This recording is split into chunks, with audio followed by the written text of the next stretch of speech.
Sons and Lovers by D.H. Lawrence. Chapter 7, Part 3.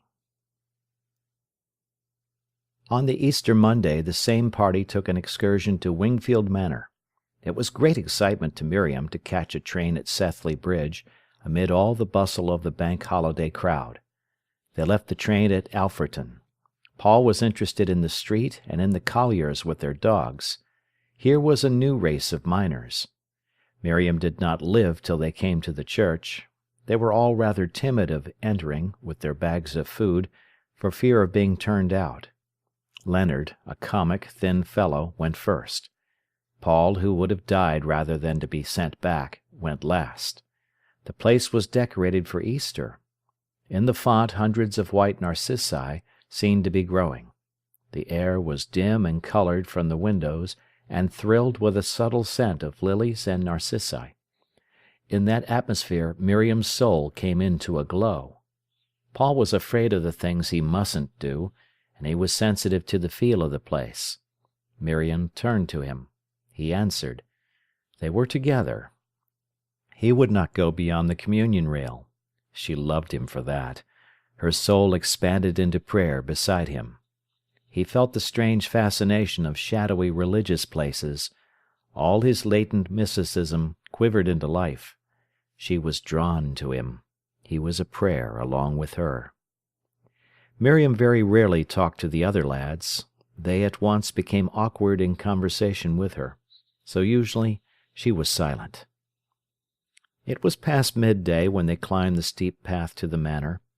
All things shone softly in the sun, which was wonderfully warm and enlivening. Celandines and violets were out. Everybody was tip-top full with happiness. The glitter of the ivy, the soft, atmospheric grey of the castle walls, the gentleness of everything near the ruin was perfect. The manor is of hard, pale grey stone, and the other walls are blank and calm. The young folk were in raptures. They went in trepidation, almost afraid that the delight of exploring this ruin might be denied them. In the first courtyard, within the high broken walls, were farm carts, with their shafts lying idle on the ground, the tires of the wheels brilliant with gold-red rust. It was very still. All eagerly paid their sixpences, and went timidly through the fine clean arch of the inner courtyard. They were shy. Here on the pavement, where the hall had been, an old thorn tree was budding. All kinds of strange openings and broken rooms were in the shadow around them. After lunch they set off once more to explore the ruin. This time the girls went with the boys, who could act as guides and expositors. There was one tall tower in a corner, rather tottering, where they say Mary Queen of Scots was imprisoned. "Think of the Queen going up here!" said Miriam in a low voice as she climbed the hollow stairs. "If she could get up," said Paul, "for she had rheumatism like anything. I reckon they treated her rottenly." "You don't think she deserved it?" asked Miriam. "No, I don't. She was only lively." They continued to mount the winding staircase. A high wind, blowing through the loopholes, went rushing up the shaft, and filled the girl's skirts like a balloon, so that she was ashamed until he took the hem of her dress and held it down for her. He did it perfectly simply, as he would have picked up her glove. She remembered this always. Round the broken top of the tower the ivy bushed out, old and handsome. Also, there were a few chill gillivers, in pale cold bud. Miriam wanted to lean over for some ivy, but he would not let her. Instead, she had to wait behind him, and take from him each spray as he gathered it and held it to her, each one separately, in the purest manner of chivalry. The tower seemed to rock in the wind. They looked over miles and miles of wooded country, and country with gleams of pasture. The crypt underneath the manor was beautiful, and in perfect preservation. Paul made a drawing. Miriam stayed with him. She was thinking of Mary Queen of Scots looking with her strained, hopeless eyes, that could not understand misery, over the hills whence no help came, or sitting in this crypt being told of a God as cold as the place she sat in. They set off again gaily, looking round on their beloved manor that stood so clean and big on its hill. "Supposing you could have that farm," said Paul to Miriam. "Yes!" "Wouldn't it be lovely to come and see you?" They were now in the bare country of stone walls, which he loved, and which, though only 10 miles from home, seemed so foreign to Miriam. The party was straggling. As they were crossing a large meadow that sloped away from the sun, along a path embedded with innumerable tiny glittering points, Paul, walking alongside, laced his fingers in the strings of the bag Miriam was carrying, and instantly she felt Annie behind, watchful and jealous. But the meadow was bathed in a glory of sunshine, and the path was jewelled, and it was seldom that he gave her any sign. She held her fingers very still among the strings of the bag, his fingers touching, and the place was golden as a vision. At last they came into the straggling grey village of Critch, that lies high. Beyond the village was the famous Critch stand that Paul could see from the garden at home.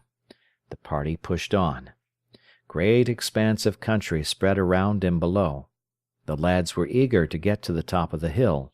It was capped by a round knoll, half of which was now cut away, and on the top of which stood an ancient monument, sturdy and squat, for signalling in old days far down into the level lands of Nottinghamshire and Leicestershire.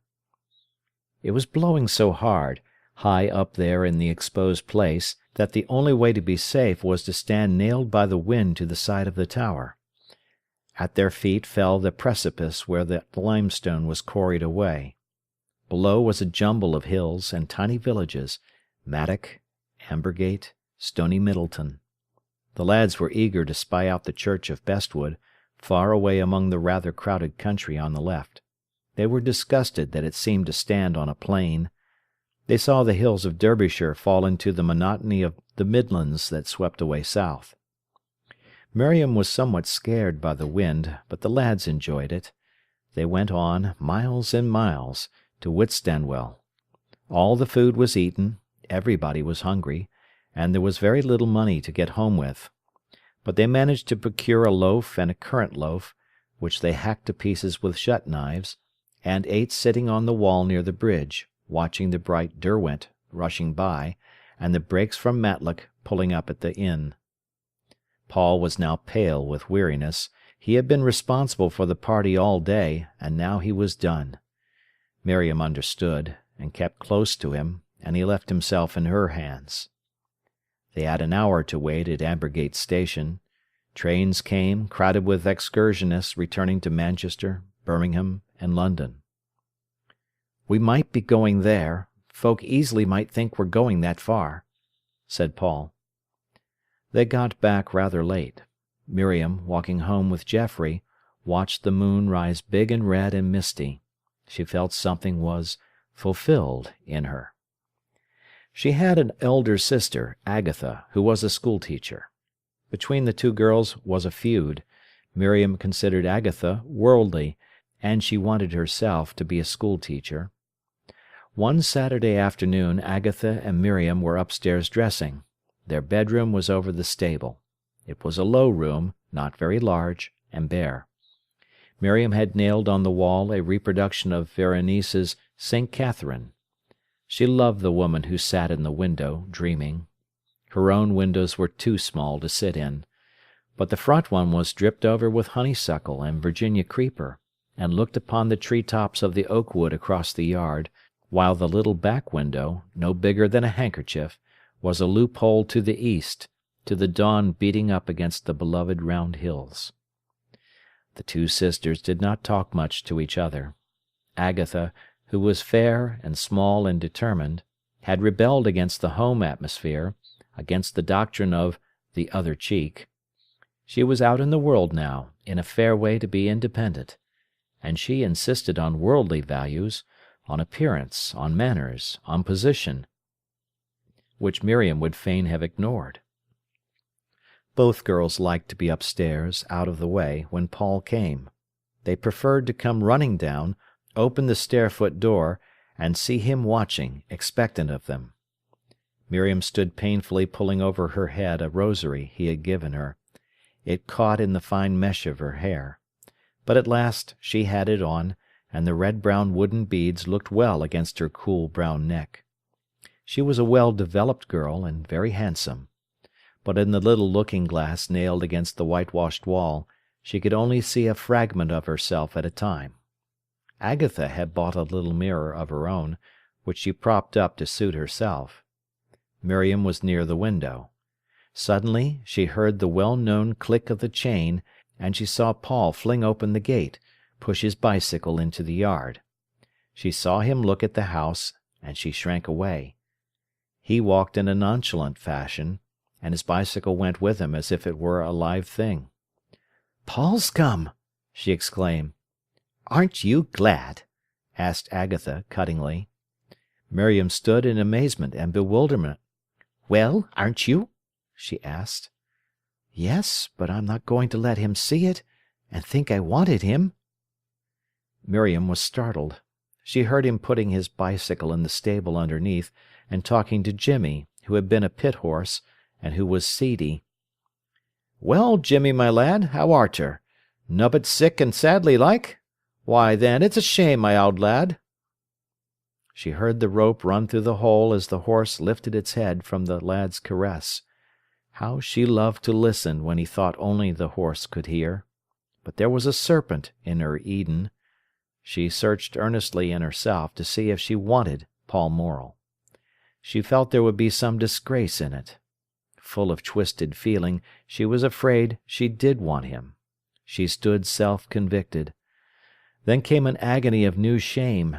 She shrank within herself in a coil of torture. Did she want Paul Morel, and did he know she wanted him? What a subtle infamy upon her! She felt as if her whole soul coiled into knots of shame. Agatha was dressed first and ran downstairs. Miriam heard her greet the lad gaily, knew exactly how brilliant her grey eyes became with that tone. She herself would have felt it bold to have greeted him in such wise. Yet there she stood under the self-accusation of wanting him, tied to that stake of torture. In bitter perplexity she kneeled down and prayed, "O Lord, let me not love Paul Morel. Keep me from loving him if I ought not to love him." Something anomalous in the prayer arrested her. She lifted her head and pondered. How could it be wrong to love him? Love was God's gift, and yet it caused her shame. That was because of him, Paul Morel. But then it was not his affair, it was her own, between herself and God. She was to be a sacrifice. But it was God's sacrifice, not Paul Morel's or her own. After a few minutes, she hid her face in the pillow again and said, "But, Lord, if it is thy will that I should love him, make me love him, as Christ would, who died for the souls of men. Make me love him splendidly, because he is thy Son." She remained kneeling for some time, quite still, and deeply moved, her black hair against the red squares and the lavender-sprigged squares of the patchwork quilt. Prayer was almost essential to her. Then she fell into that rapture of self-sacrifice, identifying herself with the God who was sacrificed, which gives to so many human souls their deepest bliss. When she went downstairs, Paul was lying back in an armchair, holding forth with much vehemence to Agatha, who was scorning a little painting he had brought to show her. Miriam glanced at the two, and avoided their levity. She went into the parlour to be alone.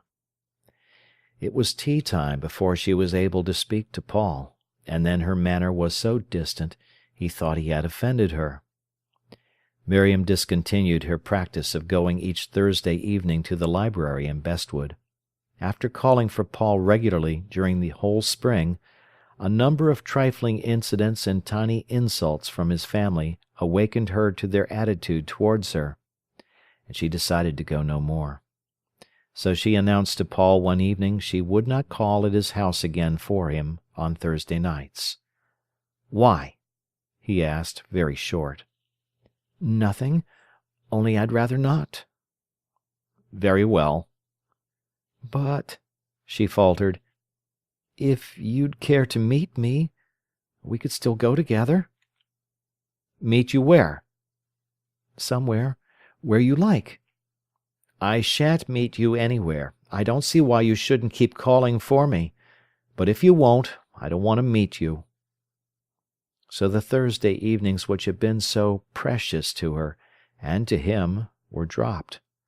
He worked instead. Mrs. Morel sniffed with satisfaction at this arrangement. He would not have it that they were lovers. The intimacy between them had been kept so abstract, such a matter of the soul, all thought and weary struggle into consciousness, that he saw it only as a platonic friendship. He stoutly denied there was anything else between them. Miriam was silent, or else she very quietly agreed. He was a fool who did not know what was happening to himself. By tacit agreement they ignored the remarks and insinuations of their acquaintances. "We aren't lovers, we are friends," he said to her. "We know it. Let them talk. What does it matter what they say?" Sometimes, as they were walking together, she slipped her arm timidly into his, but he always resented it, and she knew it. It caused a violent conflict in him. With Miriam he was always on the high plane of abstraction, when his natural fire of love was transmitted into the fine stream of thought. She would have it so. If he were jolly and, as she put it, flippant, she waited till he came back to her, till the change had taken place in him again, and he was wrestling with his own soul, frowning, passionate in his desire for understanding. And in this passion for understanding her soul lay close to his, she had him all to herself. But he must be made abstract first. Then, if she put her arm in his, it caused him almost torture. His consciousness seemed to split. The place where she was touching him ran hot with friction. He was one internecine battle, and he became cruel to her because of it. One evening in midsummer Miriam called at the house, warm from climbing. Paul was alone in the kitchen. His mother could be heard moving about upstairs. "Come and look at the sweet peas," he said to the girl. They went into the garden. The sky behind the townlet and the church was orange-red. The flower garden was flooded with a strange warm light that lifted every leaf into significance. Paul passed along a fine row of sweet peas, gathering a blossom here and there, all cream and pale blue. Miriam followed, breathing the fragrance. To her, flowers appealed with such strength she felt she must make them part of herself. When she bent and breathed a flower, it was as if she and the flower were loving each other. Paul hated her for it. There seemed a sort of exposure about the action, something too intimate. When he had got a fair bunch, they returned to the house. He listened for a moment to his mother's quiet movement upstairs, then he said, "Come here, let me pin them in for you." He arranged them 2 or 3 at a time in the bosom of her dress, stepping back now and then to see the effect. "You know," he said, taking the pin out of his mouth, "a woman ought always to arrange her flowers before her glass." Miriam laughed. She thought flowers ought to be pinned in one's dress without any care. That Paul should take pains to fix her flowers for her was his whim. He was rather offended at her laughter. "Some women do, those who look decent," he said. Miriam laughed again, but mirthlessly, to hear him thus mix her up with women in a general way. From most men she would have ignored it, but from him it hurt her. He had nearly finished arranging the flowers when he heard his mother's footstep on the stairs. Hurriedly he pushed in the last pin and turned away. "Don't let mater know," he said. Miriam picked up her books and stood in the doorway looking with chagrin at the beautiful sunset. She would call for Paul no more, she said. "Good evening, Mrs. Morel," she said in a deferential way. She sounded as if she felt she had no right to be there. "Oh, "Is it you, Miriam?" replied Mrs. Morel coolly. But Paul insisted on everybody's accepting his friendship with the girl, and Mrs. Morel was too wise to have any open rupture. It was not till he was 20 years old that the family could ever afford to go away for a holiday. Mrs. Morel had never been away for a holiday, except to see her sister, since she had been married. Now at last Paul had saved enough money, and they were all going. There was to be a party: some of Annie's friends, one friend of Paul's, a young man in the same office where William had previously been, and Miriam. It was great excitement writing for rooms. Paul and his mother debated it endlessly between them. They wanted a furnished cottage for 2 weeks. She thought 1 week would be enough, but he insisted on 2. At last they got an answer from Maplethorpe, a cottage such as they wished, for 30 shillings a week. There was immense jubilation. Paul was wild with joy for his mother's sake. She would have a real holiday now. He and she sat at evening, picturing what it would be like. Annie came in, and Leonard, and Alice, and Kitty. There was wild rejoicing and anticipation. Paul told Miriam. She seemed to brood with joy over it, but the Morels' house rang with excitement. They were to go on Saturday morning by the 7 train. Paul suggested that Miriam should sleep at his house, because it was so far for her to walk. She came down for supper. Everybody was so excited that even Miriam was accepted with warmth. But almost as soon as she entered, the feeling in the family became close and tight.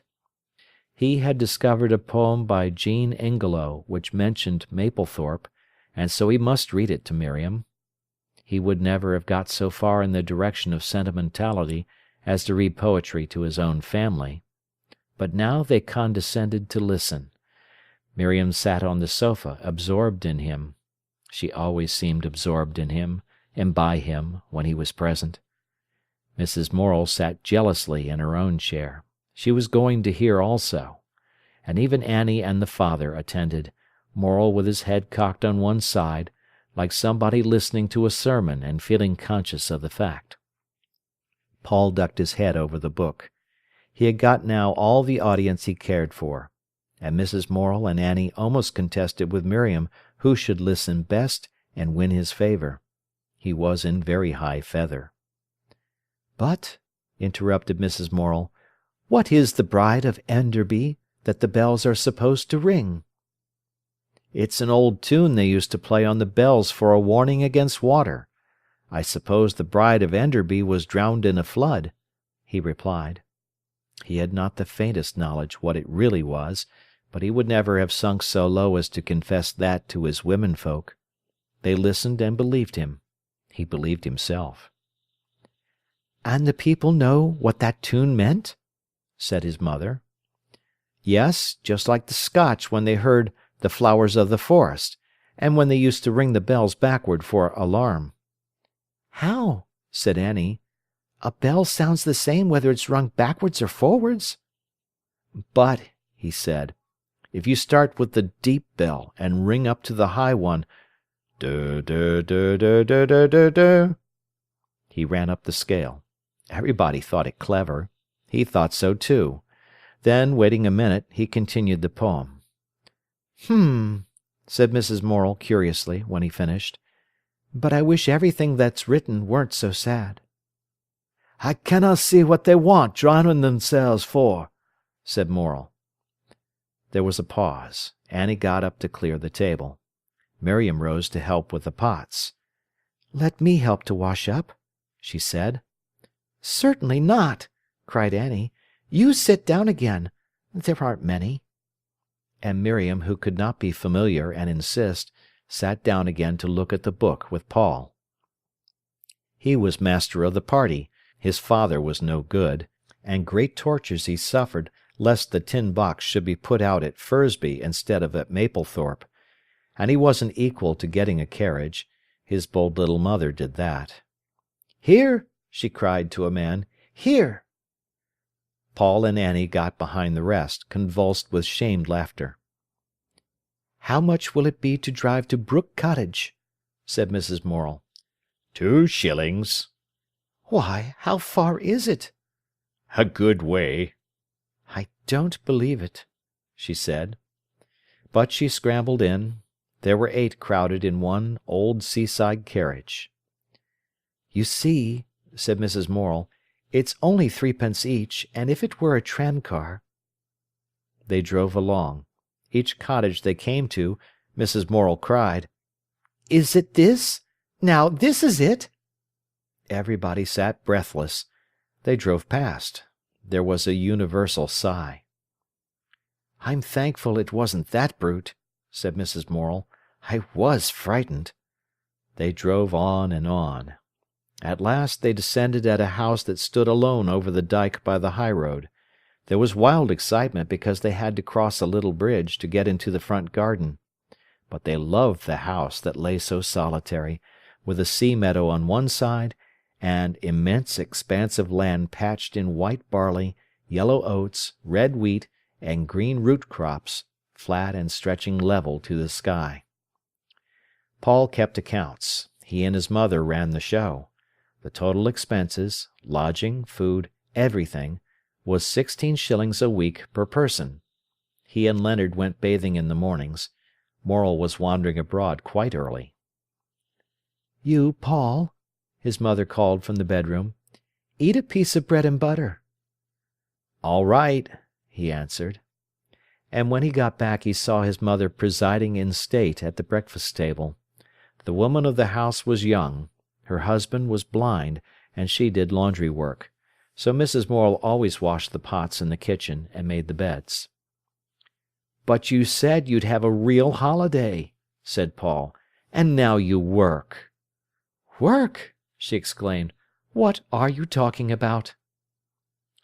He loved to go with her across the fields to the village and the sea. She was afraid of the plank bridge, and he abused her for being a baby. On the whole he stuck to her as if he were her man.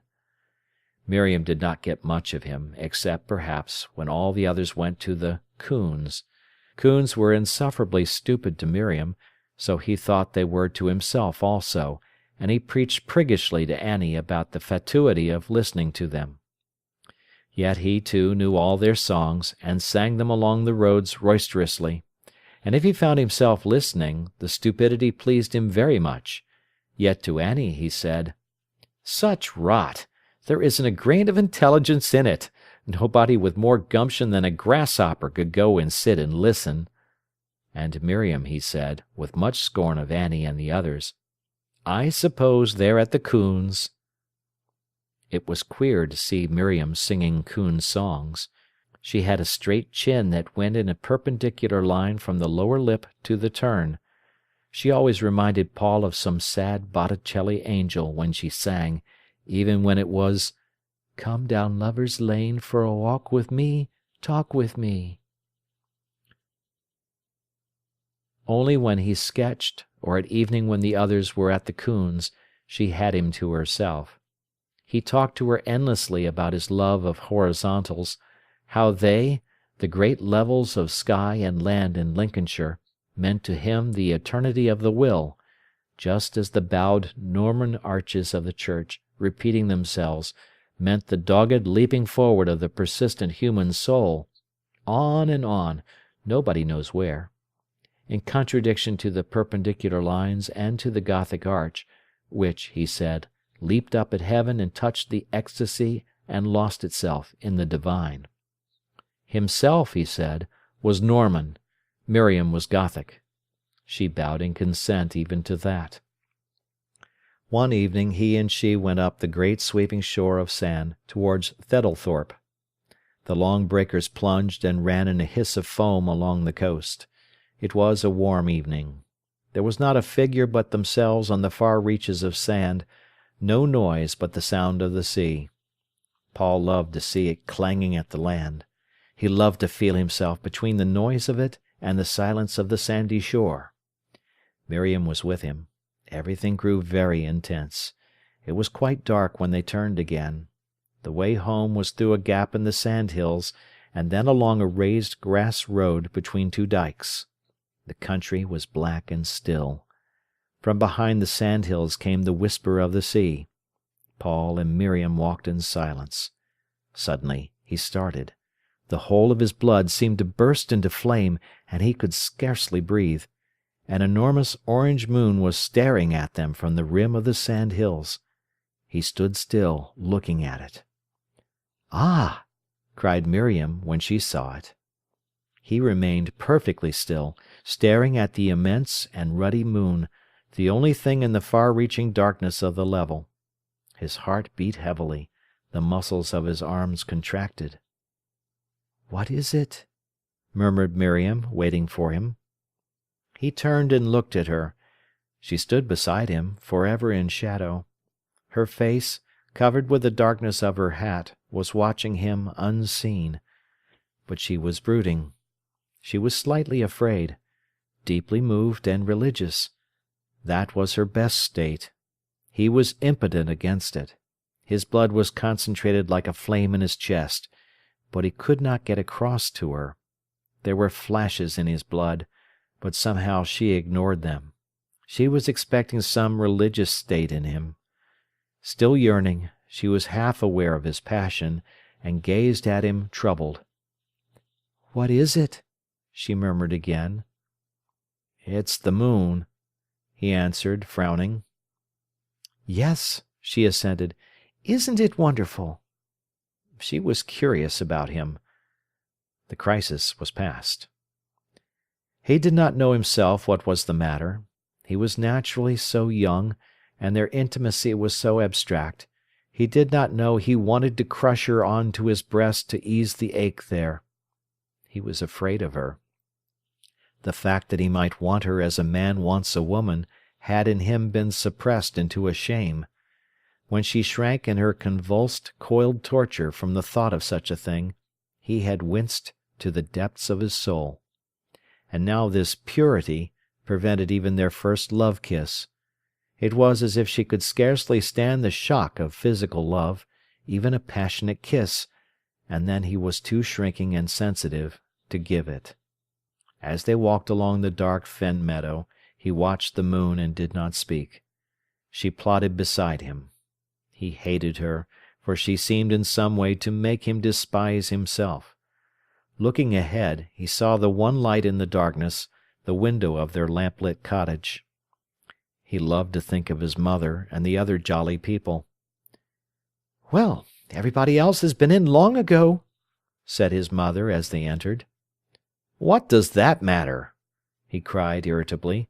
"I can go a walk if I like, can't I?" "And I should have thought you could get in to supper with the rest," said Mrs. Morel. "I shall please myself," he retorted. "It's not late. I shall do as I like." "Very well," said his mother cuttingly. "Then do as you like."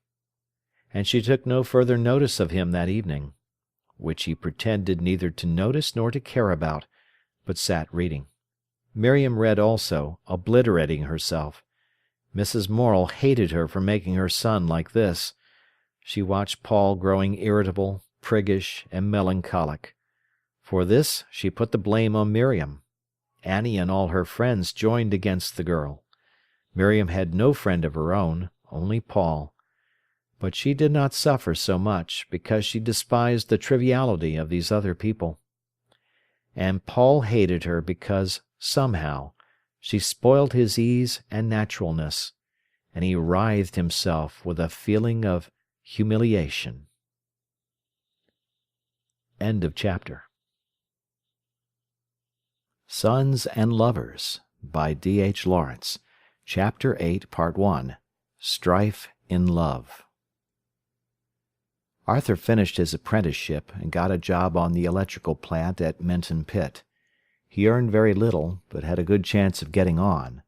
But he was wild and restless. He did not drink nor gamble, yet he somehow contrived to get into endless scrapes, always through some hot-headed thoughtlessness.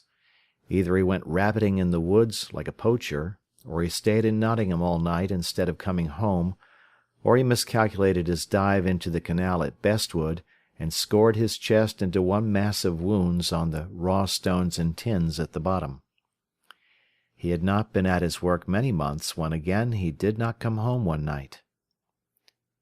"Do you know where Arthur is?" asked Paul at breakfast.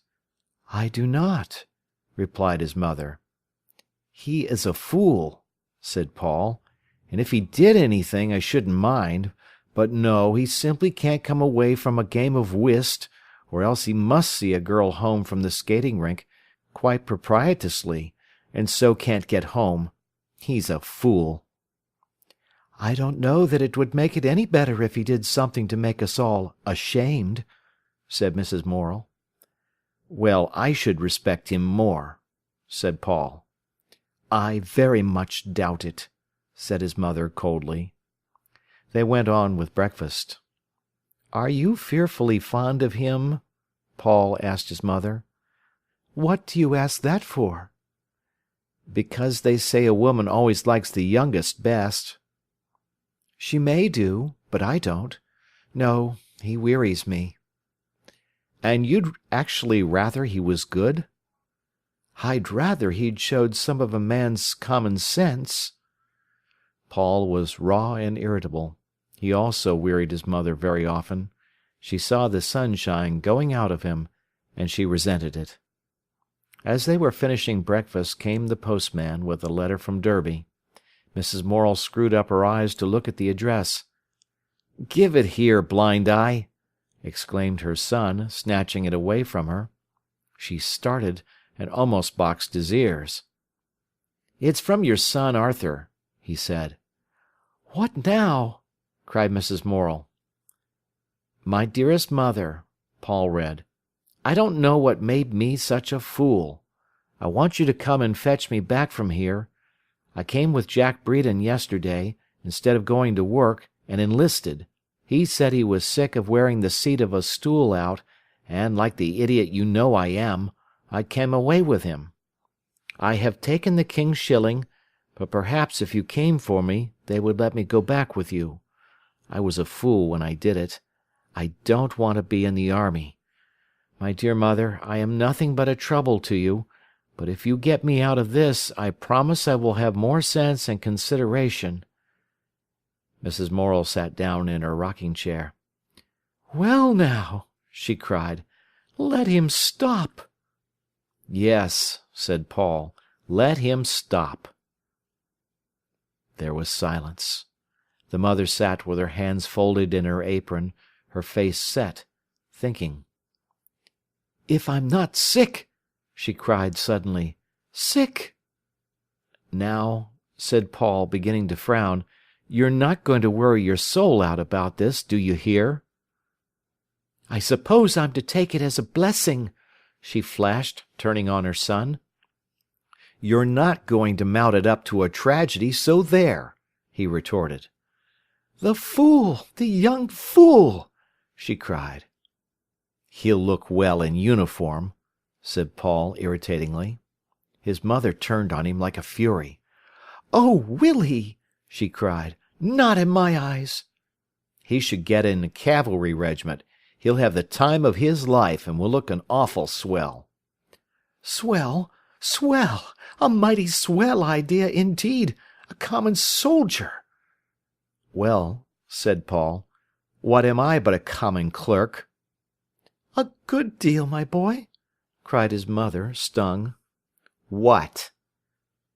"At any rate, a man, and not a thing in a red coat." "I shouldn't mind being in a red coat, or dark blue, that would suit me better, if they didn't boss me about too much." But his mother had ceased to listen. "Just as he was getting on, or might have been getting on, at his job, a young nuisance, here he goes and ruins himself for life. What good will he be, do you think, after this?" "It may lick him into shape beautifully," said Paul. "Lick him into shape! Lick what marrow there was out of his bones! A soldier! A common soldier! Nothing but a body that makes movements when it hears a shout! It's a fine thing!" "I can't understand why it upsets you," said Paul. "No, perhaps you can't, but I understand." And she sat back in her chair, her chin in one hand, holding her elbow with the other, brimmed up with wrath and chagrin. "And shall you go to Derby?" asked Paul. "Yes." "It's no good." "I'll see for myself." "And why on earth don't you let him stop? It's just what he wants." "Of course," cried the mother. "You know what he wants." She got ready and went by the first train to Derby, where she saw her son and the sergeant. It was, however, no good. When Morel was having his dinner in the evening, she said suddenly, "I've had to go to Derby to-day." The miner turned up his eyes, showing the whites in his black face. "Hester, lass, what took thee there?" "That Arthur." "Oh, and what's agate now?" "He's only enlisted." Morel put down his knife and leaned back in his chair. "Nay," he said, "that he never has." "And is going down to Aldershot to-morrow." "Well," exclaimed the miner, "that's a winder." He considered it a moment, said, "H'm," and proceeded with his dinner. Suddenly his face contracted with wrath. "I hope he may never set foot in my house again," he said. "The idea!" cried Mrs. Morel, "saying such a thing." "I do," repeated Morel. "A fool as runs away for a soldier, let him look after hisself, and I shall have no more for him." "A fat sight you have done as it is," she said. And Morel was almost ashamed to go to his public-house that evening. "Well, did you go?" said Paul to his mother when he came home. "I did." "And could you see him?" "Yes." "And what did he say?" "He blubbered when I came away." "H'm." "And so did I, so you needn't 'h'm.'" Mrs. Morel fretted after her son. She knew he would not like the army. He did not. The discipline was intolerable to him. "But the doctor," she said with some pride to Paul, "said he was perfectly proportioned, almost exactly. All his measurements were correct. He is good-looking, you know." "He's awfully nice-looking, but he doesn't fetch the girls like William, does he?" "No, it's a different character. He's a good deal like his father. Irresponsible." To console his mother, Paul did not go much to Willey Farm at this time. And in the autumn exhibition of students' work in the castle he had two studies, a landscape in water colour and a still life in oil, both of which had first prize awards. He was highly excited. "What do you think I've got for my pictures, mother?" he asked, coming home one evening. She saw by his eyes he was glad. Her face flushed. "Now, how should I know, my boy?" "A first prize for those glass jars." "H'm." "And a first prize for that sketch up at Willey Farm." "Both first?" "Yes." "H'm." There was a rosy, bright look about her, though she said nothing. "It's nice," he said. "Isn't it?" "It is." "Why don't you praise me up to the skies?" She laughed. "I should have the trouble of dragging you down again," she said. But she was full of joy, nevertheless. William had brought her his sporting trophies. She kept them still, and he did not forgive his death. Arthur was handsome, at least a good specimen, and warm and generous, and probably would do well in the end. But Paul was going to distinguish himself. She had a great belief in him, the more because he was unaware of his own powers. There was so much to come out of him. Life for her was rich with promise. She was to see herself fulfilled. Not for nothing had been her struggle. Several times during the exhibition Mrs. Morel went to the castle, unknown to Paul. She wandered down the long room looking at the other exhibits. Yes, they were good, but they had not in them a certain something which she demanded for her satisfaction. Some made her jealous, they were so good. She looked at them a long time, trying to find fault with them. Then suddenly she had a shock that made her heart beat. There hung Paul's picture. She knew it as if it were printed on her heart.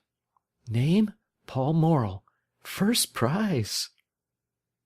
It looked so strange, there in public, on the walls of the castle gallery, where in her lifetime she had seen so many pictures.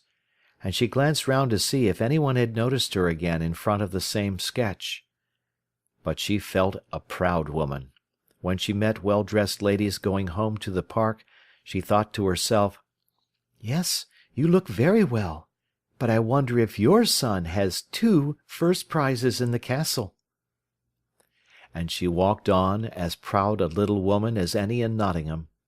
And Paul felt he had done something for her, if only a trifle. All his work was hers. One day, as he was going up Castle Gate, he met Miriam.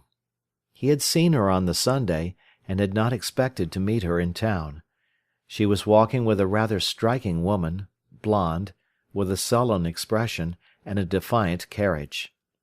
It was strange how Miriam, in her bowed, meditative bearing, looked dwarfed beside this woman with the handsome shoulders. Miriam watched Paul searchingly. His gaze was on the stranger, who ignored him. The girl saw his masculine spirit rear its head.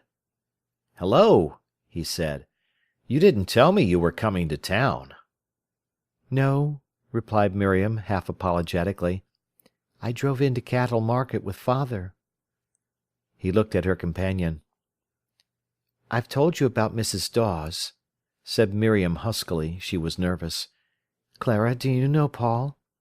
"I think I've seen him before," replied Mrs. Dawes indifferently, as she shook hands with him.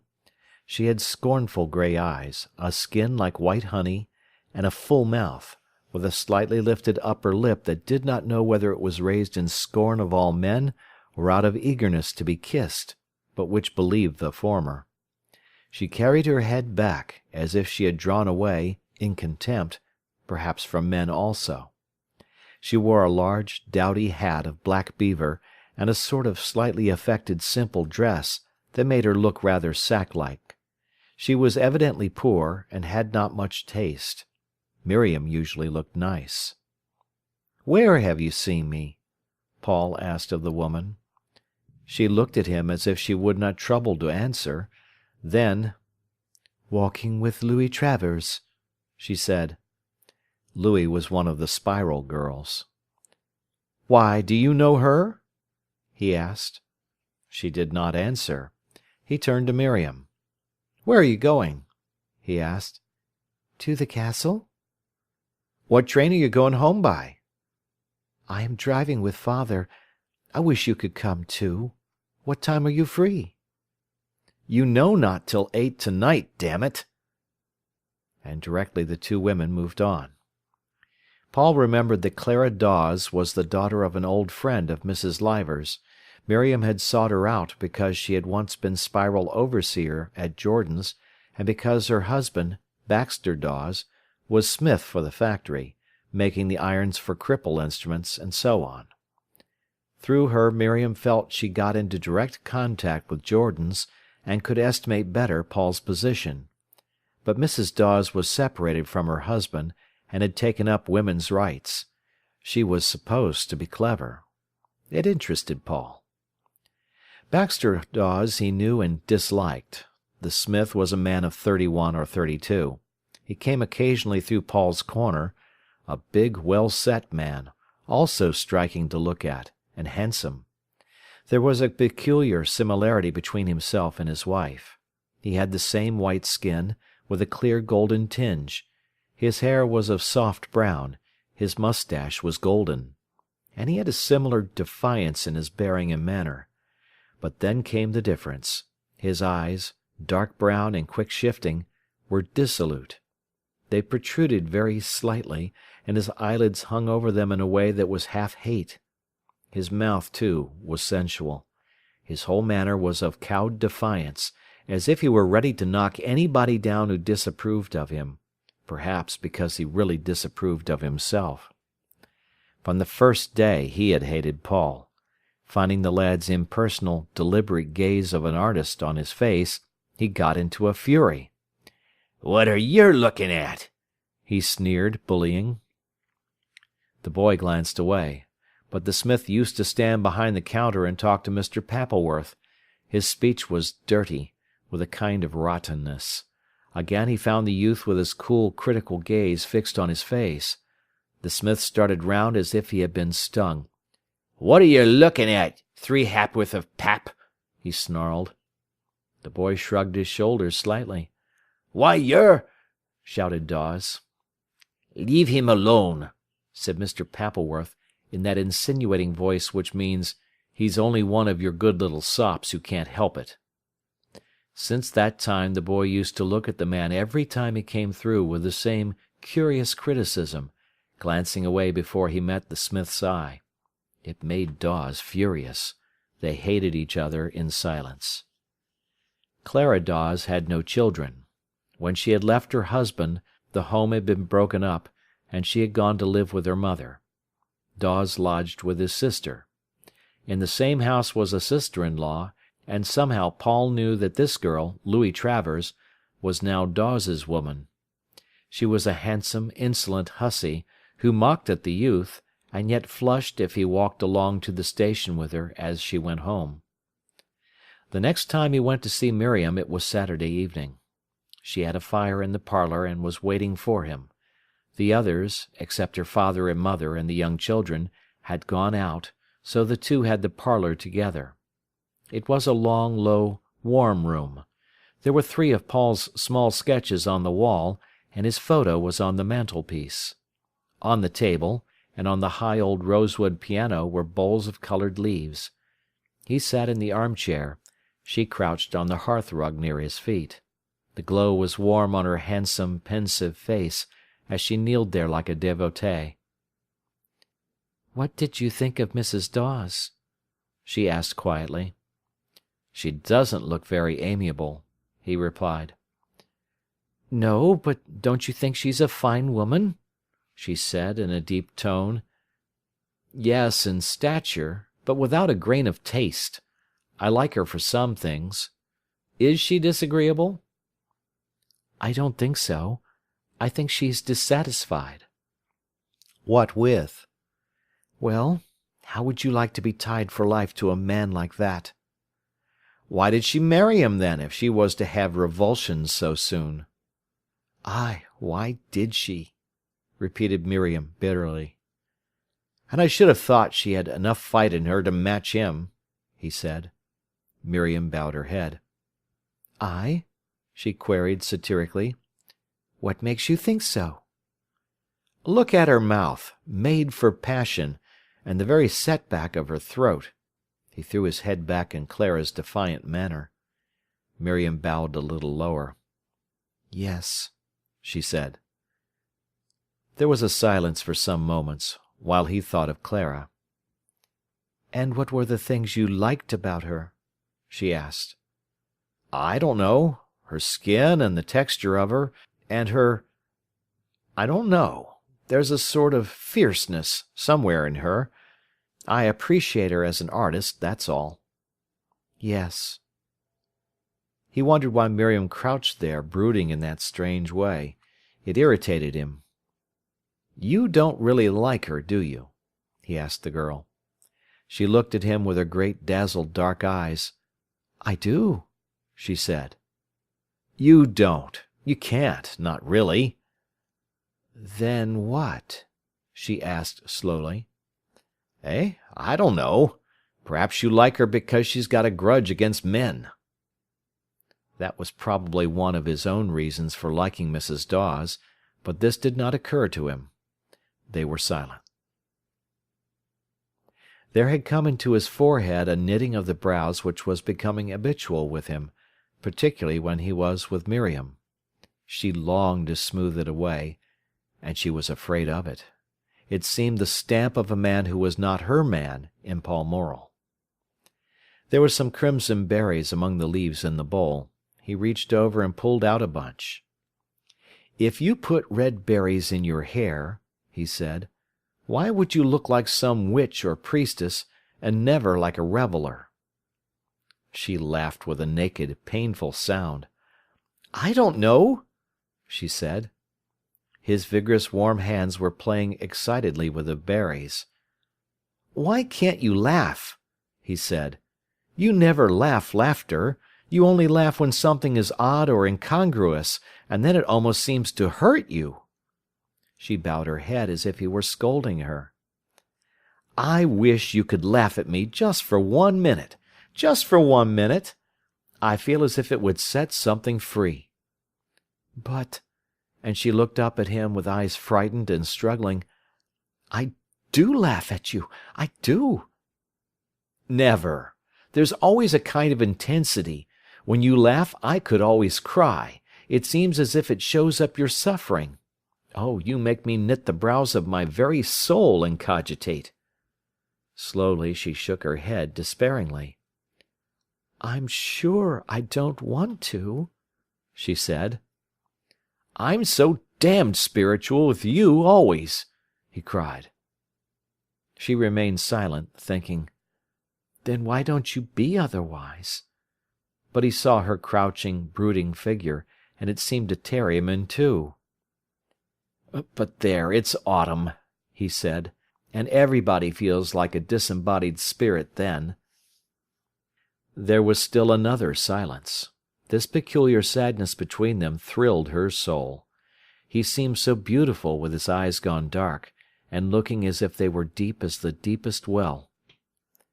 "You make me so spiritual," he lamented, "and I don't want to be spiritual."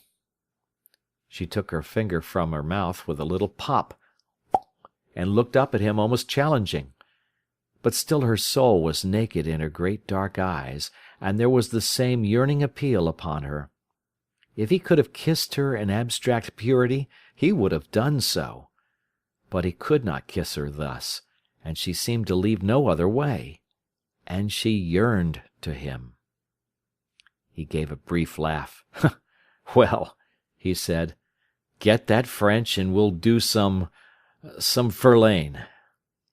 "Yes," she said in a deep tone, almost of resignation, and she rose and got the books. And her rather red, nervous hands looked so pitiful, he was mad to comfort her and kiss her. But then he dared not, or could not. There was something prevented him. His kisses were wrong for her. They continued the reading till 10 o'clock, when they went into the kitchen, and Paul was natural and jolly again with the father and mother. His eyes were dark and shining. There was a kind of fascination about him. When he went into the barn for his bicycle, he found the front wheel punctured. "Fetch me a drop of water in a bowl," he said to her. "I shall be late, and then I shall catch it." He lighted the hurricane lamp, took off his coat, turned up the bicycle, and set speedily to work. Miriam came with the bowl of water and stood close to him, watching. She loved to see his hands doing things. He was slim and vigorous, with a kind of easiness even in his most hasty movements. And busy at his work he seemed to forget her. She loved him absorbedly. She wanted to run her hands down his sides. She always wanted to embrace him, so long as he did not want her. "There," he said, rising suddenly. "Now could you have done it quicker?" "No," she laughed. He straightened himself. His back was towards her. She put her 2 hands on his sides, and ran them quickly down. "You are so fine," she said. He laughed, hating her voice, but his blood roused to a wave of flame by her hands. She did not seem to realize him in all this. He might have been an object. She never realized the male he was. He lighted his bicycle lamp, bounced the machine on the barn floor to see that the tires were sound, and buttoned his coat. "That's all right," he said. She was trying the brakes that she knew were broken. "Did you have them mended?" she asked. "No." "But why didn't you?" "The back one goes on a bit." "But it's not safe." "I can use my toe." "I wish you'd had them mended," she murmured. "Don't worry. Come to tea tomorrow, with Edgar." "Shall we?" "Do. About 4. I'll come to meet you." "Very well." She was pleased. They went across the dark yard to the gate. Looking across, he saw through the uncurtained window of the kitchen the heads of Mr. and Mrs. Leivers in the warm glow. It looked very cosy. The road, with pine trees, was quite black in front. "Till tomorrow," he said, jumping on his bicycle. "You'll take care, won't you?" she pleaded. "Yes." His voice already came out of the darkness. She stood a moment watching the light from his lamp race into obscurity along the ground. She turned very slowly indoors. Orion was wheeling up over the wood, his dog twinkling after him, half smothered. For the rest, the world was full of darkness, and silent, save for the breathing of cattle in their stalls. She prayed earnestly for his safety that night. When he left her, she often lay in anxiety, wondering if he had got home safely. He dropped down the hills on his bicycle. The roads were greasy, so he had to let it go. He felt a pleasure as the machine plunged over the second, steeper drop in the hill. "Here goes!" he said. It was risky, because of the curve and the darkness at the bottom, and because of the brewers' wagons with drunken wagoners asleep. His bicycle seemed to fall beneath him, and he loved it. Recklessness is almost a man's revenge on his woman. He feels he is not valued, so he will risk destroying himself to deprive her altogether.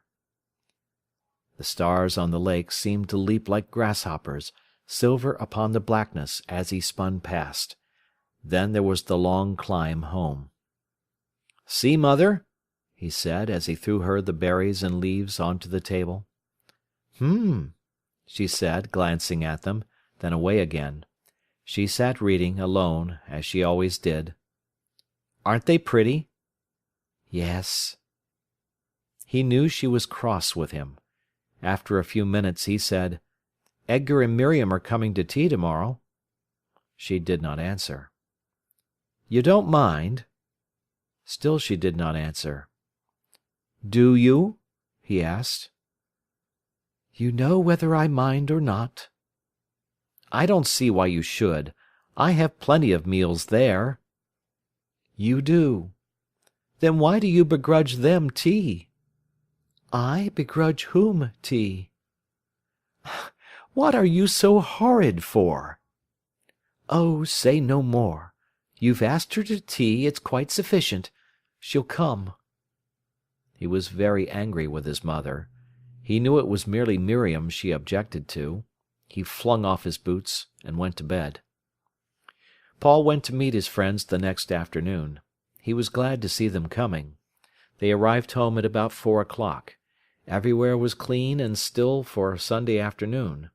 Mrs. Morel sat in her black dress and black apron. She rose to meet the visitors. With Edgar she was cordial, but with Miriam cold and rather grudging. Yet Paul thought the girl looked so nice in her brown cashmere frock. He helped his mother to get the tea ready. Miriam would have gladly proffered, but was afraid. He was rather proud of his home. There was about it now, he thought, a certain distinction.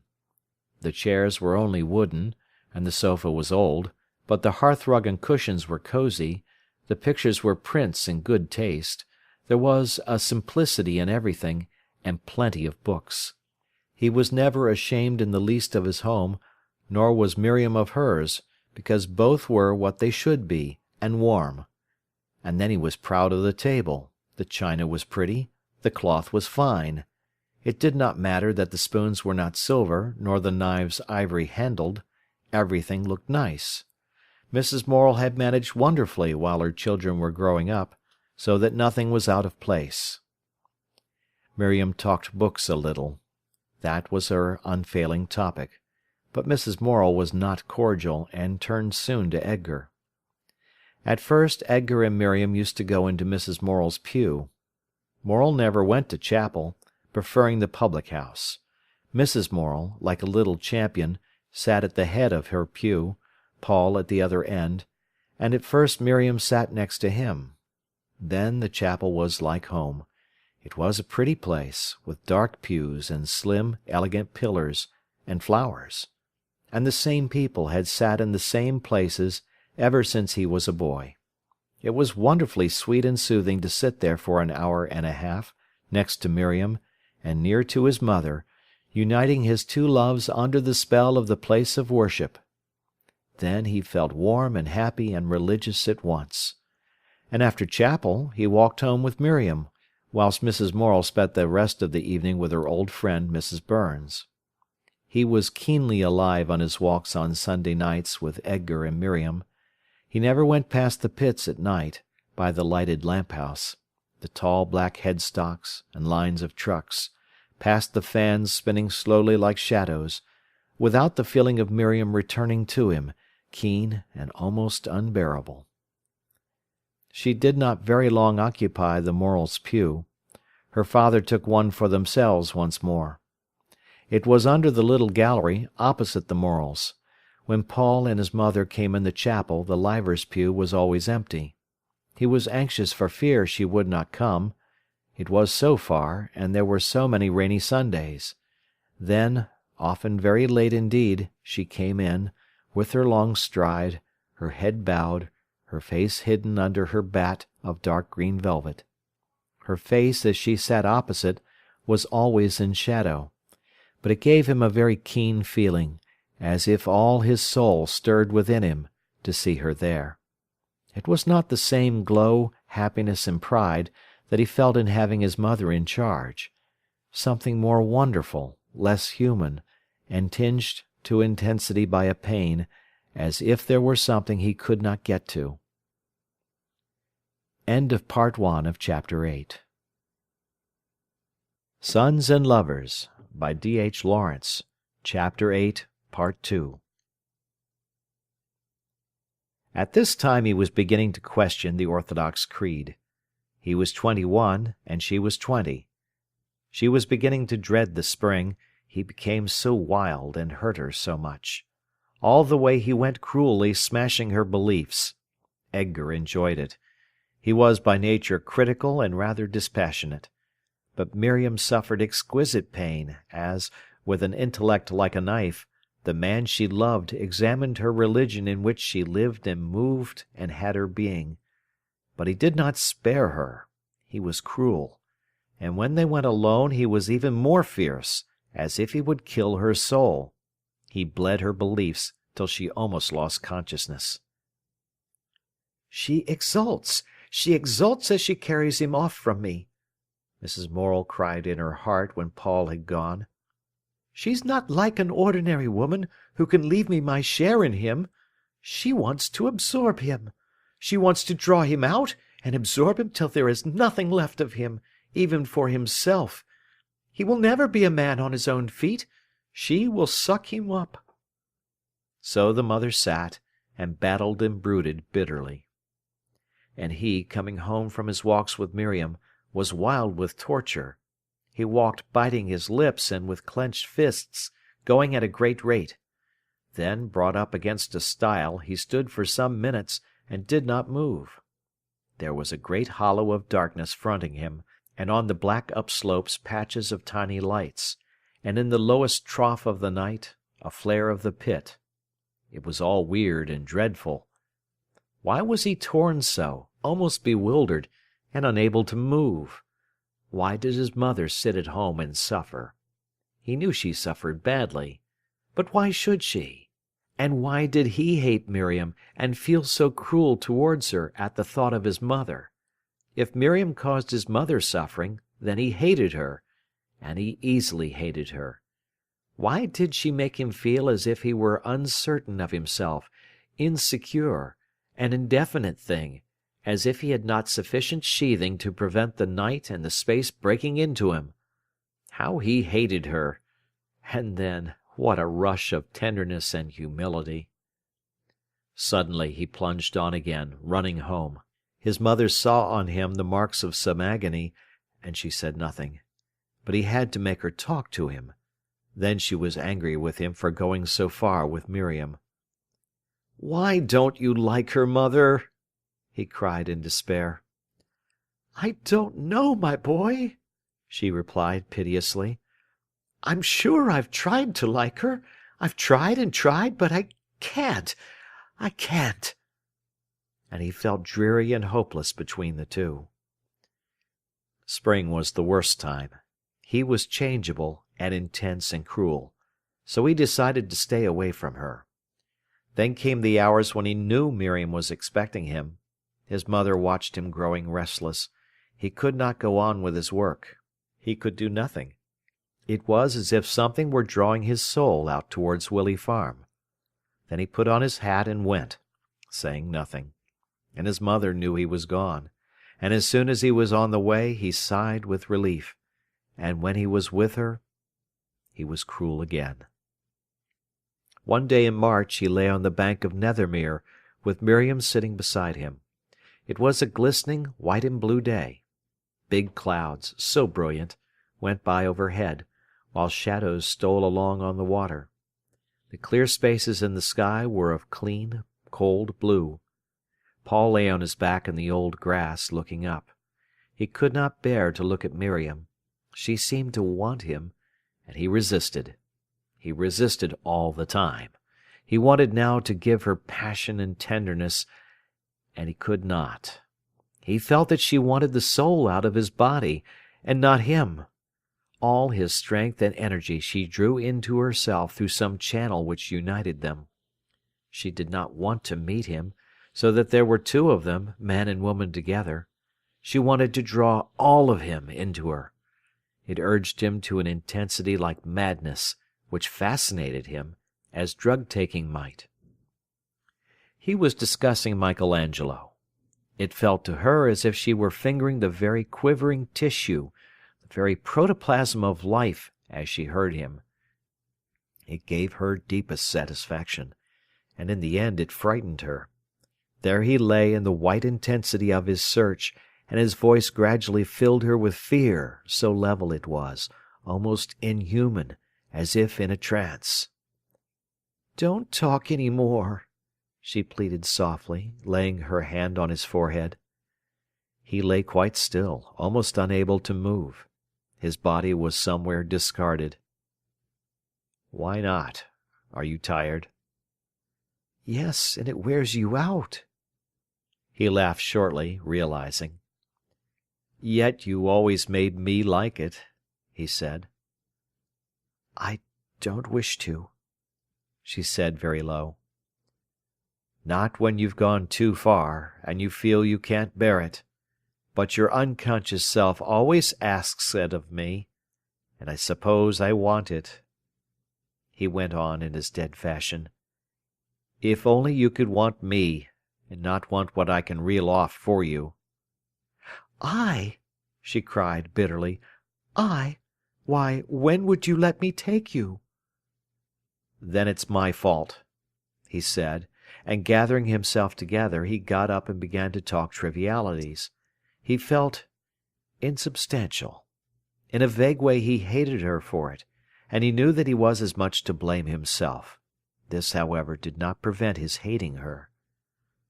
One evening about this time he had walked along the home road with her. They stood by the pasture leading down to the wood, unable to part. As the stars came out the clouds closed. They had glimpses of their own constellation, Orion, towards the west. His jewels glimmered for a moment. His dog ran low, struggling with difficulty through the spume of cloud. Orion was for them chief in significance among the constellations. They had gazed at him in their strange, surcharged hours of feeling, till they seemed themselves to live in every one of his stars. This evening Paul had been moody and perverse. Orion had seemed just an ordinary constellation to him. He had fought against his glamour and fascination. Miriam was watching her lover's mood carefully. But he said nothing that gave him away, till the moment came to part, when he stood frowning gloomily at the gathered clouds, behind which the great constellation must be striding still. There was to be a little party at his house the next day, at which she was to attend. "I shan't come and meet you," he said. "Oh, very well. It's not very nice out," she replied slowly. "It's not that, only they don't like me to. They say I care more for you than for them. And you understand, don't you? You know it's only friendship." Miriam was astonished and hurt for him. It had cost him an effort. She left him, wanting to spare him any further humiliation. A fine rain blew in her face as she walked along the road. She was hurt deep down, and she despised him for being blown about by any wind of authority, and in her heart of hearts, unconsciously, she felt that he was trying to get away from her. This she would never have acknowledged. She pitied him. At this time Paul became an important factor in Jordan's warehouse. Mr. Pappleworth left to set up a business of his own, and Paul remained with Mr. Jordan as spiral overseer. His wages were to be raised to 30 shillings at the year-end, if things went well. Still on Friday night Miriam often came down for her French lesson. Paul did not go so frequently to Willey Farm, and she grieved at the thought of her education's coming to an end. Moreover, they both loved to be together, in spite of discords. So they read Balzac, and did compositions, and felt highly cultured. Friday night was reckoning night for the miners. Morel reckoned, shared up the money of the stall, either in the new inn at Bretty or in his own house, according as his fellow buddies wished. Barker had turned a non-drinker, so now the men reckoned at Morel's house. Annie, who had been teaching away, was at home again. She was still a tomboy, and she was engaged to be married. Paul was studying design. Morel was always in good spirits on Friday evening, unless the week's earnings were small. He bustled immediately after his dinner, prepared to get washed. It was decorum for the women to absent themselves while the men reckoned. Women were not supposed to spy into such a masculine privacy as the buddies' reckoning, nor were they to know the exact amount of the week's earnings. So, whilst her father was spluttering in the scullery, Annie went out to spend an hour with a neighbour. Mrs. Morel attended to her baking. "Shut that door!" bawled Morel furiously. Annie banged it behind her and was gone. "If thou opens it again while I'm washing me, it'll make my jaw rattle," he threatened from the midst of his soapsuds. Paul and the mother frowned to hear him. Presently he came running out of the scullery, with the soapy water dripping from him, dithering with cold. "Oh, my sirs," he said, "where's my towel?" It was hung on a chair to warm before the fire, otherwise it would have bullied and blustered. He squatted on his heels before the hot baking fire to dry himself. He went, pretending to shudder with cold. "Goodness, man, don't be such a kid," said Mrs. Morel. "It's not cold." "Thee strip thyself stark naked to wash thy flesh in that scullery," said the miner as he rubbed his hair. "Now to put an ice-house." "And I shouldn't make that fuss," replied his wife. "No, thou'd drop down stiff, as dead as a doorknob, with thy nesh sides." "Why is a doorknob deader than anything else?" asked Paul, curious. "Eh? I dunno, that's what they say," replied his father. "But there's that much draught in yon scullery as it blows through your ribs like through a 5-barred gate." "It would have some difficulty in blowing through yours," said Mrs. Morel. Morel looked down ruefully at his sides. "Me!" he exclaimed. "I'm naught but a skinned rabbit. My bones fair juts out on me." "I should like to know where," retorted his wife. "Everywhere. I'm nobbut but a sack of faggots." Mrs. Morel laughed. He had still a wonderfully young body, muscular, without any fat. His skin was smooth and clear. It might have been the body of a man of 28, except that there was, perhaps, too many blue scars, like tattoo marks, where the coal dust remained under the skin, and that his chest was too hairy. But he put his hand on his side ruefully. It was his fixed belief that, because he did not get fat, he was as thin as a starved rat. Paul looked at his father's thick, brownish hands all scarred, with broken nails, rubbing the fine smoothness of his sides, and the incongruity struck him. It seemed strange they were the same flesh. "I suppose," he said to his father, "you had a good figure once." "Eh? exclaimed the miner, glancing round, startled and timid, like a child. "He had," exclaimed Mrs. Morel, "if he didn't hurtle himself up as he was trying to get in the smallest space he could." "Me!" exclaimed Morel. "Me a good figure! I were never much more'n a skeleton." "Man!" cried his wife, "don't be such a pulamiter." "It's truth," he said. "Thou's never knowed me but what I looked as if I were going in a rapid decline." She sat and laughed. "You've had a constitution like iron," she said, "and never a man had a better start, if it was body that counted. You should have seen him as a young man," she cried suddenly to Paul, drawing herself up to imitate her husband's once handsome bearing. Morel watched her shyly.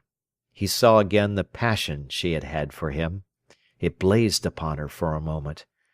He was shy, rather scared, and humble. Yet again he felt his old glow, and then immediately he felt the ruin he had made during these years. He wanted to bustle about, to run away from it.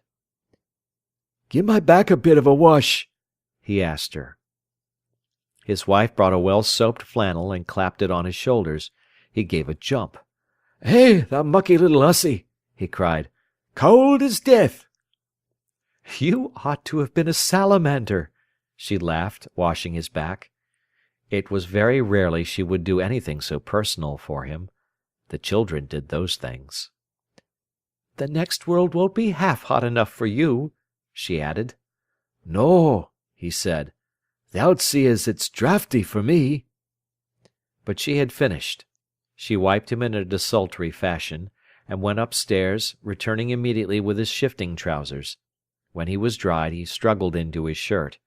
Then, ruddy and shiny, with hair on end, and his flannelette shirt hanging over his pit trousers, he stood warming the garments he was going to put on. He turned them, he pulled them inside out. He scorched them. "Goodness, man!" cried Mrs. Morel. "Get dressed!" "Should thee like to clap thyself into breeches as cold as a tub of water?" he said. At last he took off his pit trousers and donned decent black. He did all this on the hearthrug, as he would have done if Annie and her familiar friends had been present. Mrs. Morel turned the bread in the oven. Then from the red earthenware panchion of dough that stood in a corner she took another handful of paste, worked it into the proper shape, and dropped it into a tin. As she was doing so, Barker knocked and entered.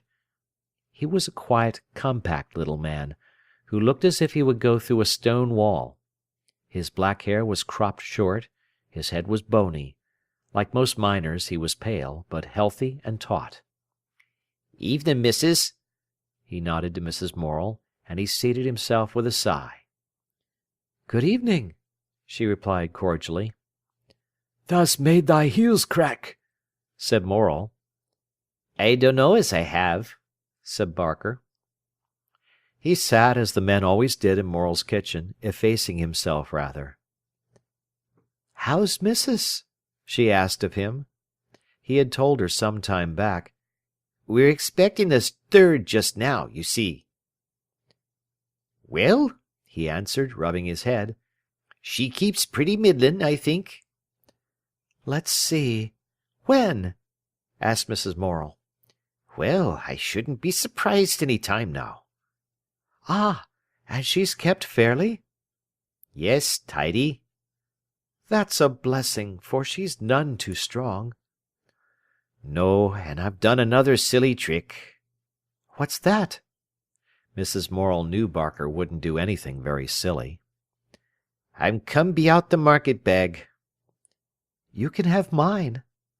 "Nay, you'll be wanting that yourself." "I shan't. I take a string bag always." She saw the determined little collier buying in the week's groceries and meat on the Friday nights, and she admired him. "Barker's little, but he's 10 times the man you are," she said to her husband. Just then Wesson entered. He was thin, rather frail-looking, with a boyish ingenuousness and a slightly foolish smile, despite his 7 children. But his wife was a passionate woman. "I see you've kested me," he said, smiling rather vapidly. "Yes," replied Barker. The newcomer took off his cap and his big woolen muffler. His nose was pointed and red. "I'm afraid you're cold, Mr. Wesson," said Mrs. Morel. It's a bit nippy," he replied. "Then come to the fire." "Nay, I shall do where I am." Both colliers sat away back. They could not be induced to come on to the hearth. The hearth is sacred to the family. "Go thy ways in the armchair," cried Morel cheerily. "Nay, thank you, I'm very nicely here." "Yes, come, of course," insisted Mrs. Morel. He rose and went awkwardly. He sat in Morel's armchair awkwardly. It was too great a familiarity, but the fire made him blissfully happy. "And how's that chest of yours?" demanded Mrs. Morel. He smiled again, with his blue eyes rather sunny. "Oh, it's very middlin'," he said. "With a rattle in it like a kettle drum," said Barker shortly. "Tut-tut-tut," said Mrs. Morel rapidly with her tongue. "Did you have that flannel singlet made?" "Not yet," he smiled. "Then why didn't you?" she cried. "It'll come," he smiled. "Ah, and doomsday!" exclaimed Barker. Barker and Morel were both impatient of Wesson, but then they were both as hard as nails, physically. When Morel was nearly ready, he pushed the bag of money to Paul. "Count it, boy," he asked, humbly. Paul impatiently turned from his books and pencil, tipped the bag upside down on the table. There was a 5-pound bag of silver, sovereigns, and loose money. He counted quickly, referred to the checks, the written papers giving amounts of coal, put the money in order. Then Barker glanced at the checks. Mrs. Morel went upstairs, and the three men came to table. Morel, as master of the house, sat in his armchair, with his back to the hot fire. The two butties had cooler seats. None of them counted the money. "What did we say Simpson's was?" asked Morel, and the butties cavilled for a minute over the dayman's earnings. Then the amount was put aside. "And Bill Naylor's?" This money also was taken from the pack. Then, because Wesson lived in one of the company's houses, and his rent had been deducted, Morel and Barker took 4 and 6 each. And because Morel's coals had come, and the leading was stopped, Barker and Wesson took 4 shillings each. Then it was plain sailing. Morel gave each of them a sovereign till there were no more sovereigns, each half a crown till there were no more half-crowns, each a shilling till there were no more shillings. If there was anything at the end that wouldn't split, Morel took it and stood drinks. Then the three men rose and went. Morel scuttled out of the house before his wife came down. She heard the door close and descended. She looked hastily at the bread in the oven. Then, glancing on the table, she saw her money lying. Paul had been working all the time, but now he felt his mother counting the week's money, and her wrath rising. "Tut-tut-tut-tut," went her tongue. He frowned. He could not work when she was cross. She counted again. "A measly 25 shillings!" she exclaimed. "How much was the cheque?" £10.11, said Paul irritably. He dreaded what was coming. "And he gives me a scrattlin' 25, and his club this week. But I know him. He thinks because you're earning he needn't keep the house any longer. No, all he has to do with his money is to guttle it. But I'll show him—" "Oh, mother, don't!" cried Paul. "Don't what, I should like to know?" she exclaimed. "Don't carry on again. I can't work." She went very quiet. "Yes, it's all very well," she said. "But how do you think I'm going to manage?" "Well, it won't make it any better to whittle about it." "I should like to know what you'd do if you had it to put up with." "It won't be long. You can have my money. Let him go to hell." He went back to his work, and she tied her bonnet strings grimly. When she was fretted he could not bear it, but now he began to insist on her recognizing him. "The 2 loaves at the top," she said, We'll be done in 20 minutes. Don't forget them." "All right," he answered, and she went to market. He remained alone working, but his usual intense concentration became unsettled. He listened for the yard gate. At 7:15 came a low knock, and Miriam entered. "All alone?" she said. "Yes." As if at home, she took off her tam o' shanter and her long coat, hanging them up. It gave him a thrill. This might be their own house, his and hers. Then she came back and peered over his work. "What is it?" she asked. "Still design, for decorating stuffs and for embroidery." She bent short-sightedly over the drawings. It irritated him that she peered so into everything that was his, searching him out. He went into the parlour and returned with a bundle of brownish linen. Carefully unfolding it, he spread it on the floor. It proved to be a curtain or portière, beautifully stencilled with a design on roses. "Ah, how beautiful!" she cried.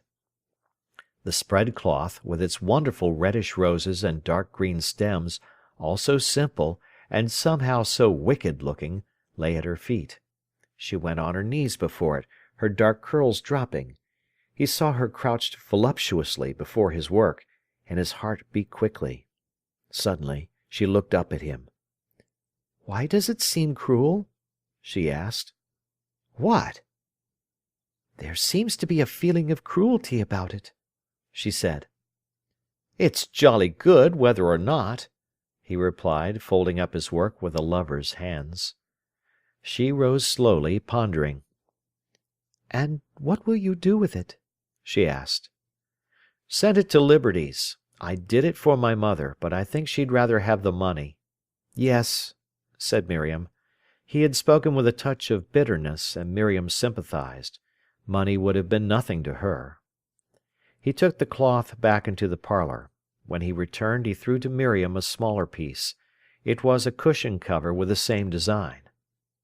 "I did that for you," he said.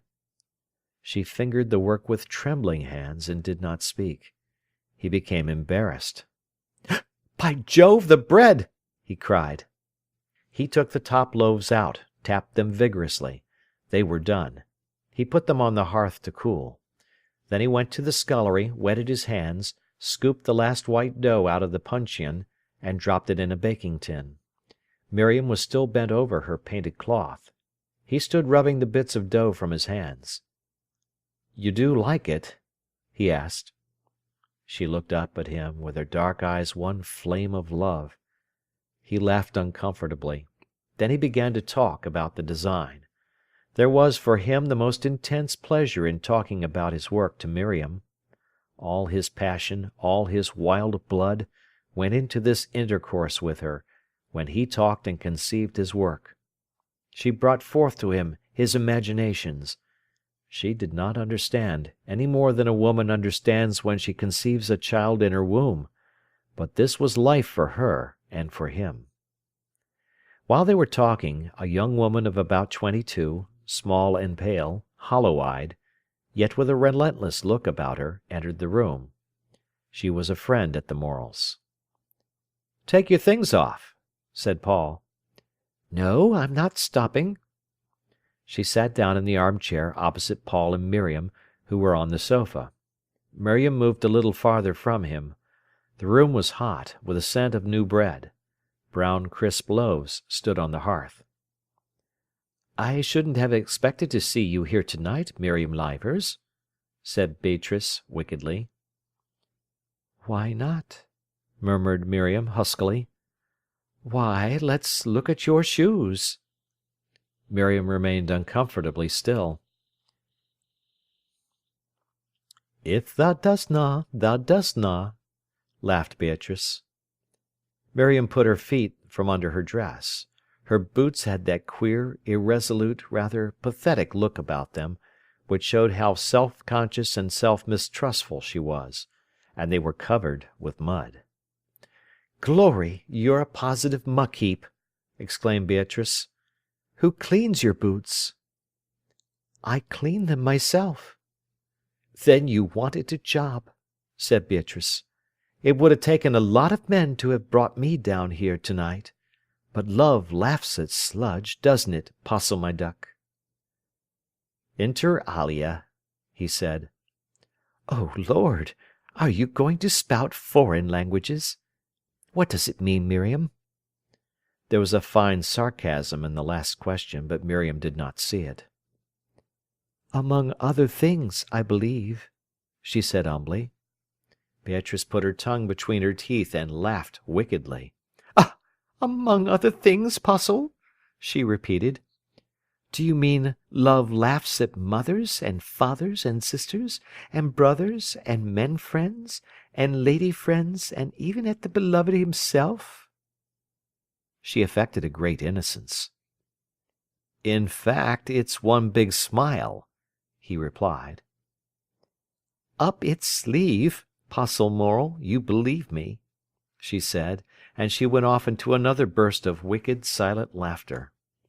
Miriam sat silent, withdrawn into herself.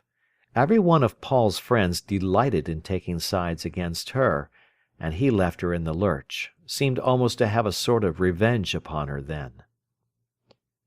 "Are you still at school?" asked Miriam of Beatrice. "Yes." "You've not had your notice, then?" "I expect it at Easter." "Isn't it an awful shame to turn you off merely because you didn't pass the exam?" "I don't know," said Beatrice coldly. "Agatha says you're as good as any teacher anywhere. It seems to me ridiculous. I wonder why you didn't pass." "Short of brains, eh, Postle?" said Beatrice briefly. "Only brains to bite with," replied Paul, laughing. "Nuisance!" she cried, and springing from her seat she rushed and boxed his ears. She had beautiful small hands. He held her wrists while she wrestled with him. At last she broke free, and seized 2 handfuls of his thick, dark brown hair, which she shook. "Beat!" he said, as he pulled his hair straight with his fingers. "I hate you!" She laughed with glee. "Mind," she said, "I want to sit next to you." "I'd as lief be neighbours with a vixen," he said, nevertheless making place for her between him and Miriam. "Did it ruffle his pretty hair, then?" she cried, and with her hair comb she combed him straight. "And his nice little moustache!" she exclaimed. She tilted his head back and combed his young moustache. "It's a wicked moustache, Postle," she said. "It's a red for danger. Have you got any of those cigarettes?" He pulled his cigarette case from his pocket. Beatrice looked inside it. "And fancy me having Connie's last cig," said Beatrice, putting the thing between her teeth. He held a lit match to her, and she puffed daintily. "Thanks so much, darling," she said mockingly. It gave her a wicked delight. "Don't you think he does it nicely, Miriam?" she asked. "Oh, very," said Miriam. He took a cigarette for himself. "Light, old boy?" said Beatrice, tilting her cigarette at him. He bent forward to her to light his cigarette at hers. She was winking at him as he did so. Miriam saw his eyes trembling with mischief, and his full, almost sensual mouth quivering. He was not himself, and she could not bear it. As he was now, she had no connection with him. She might as well have not existed. She saw the cigarette dancing on his full, red lips. She hated his thick hair for being tumbled loose on his forehead. "Sweet boy," said Beatrice, tipping up his chin and giving him a little kiss on the cheek. "I shall kiss thee back, Beat," he said. "Thou wouldna?" she giggled, jumping up and going away. "Isn't he shameless, Miriam?"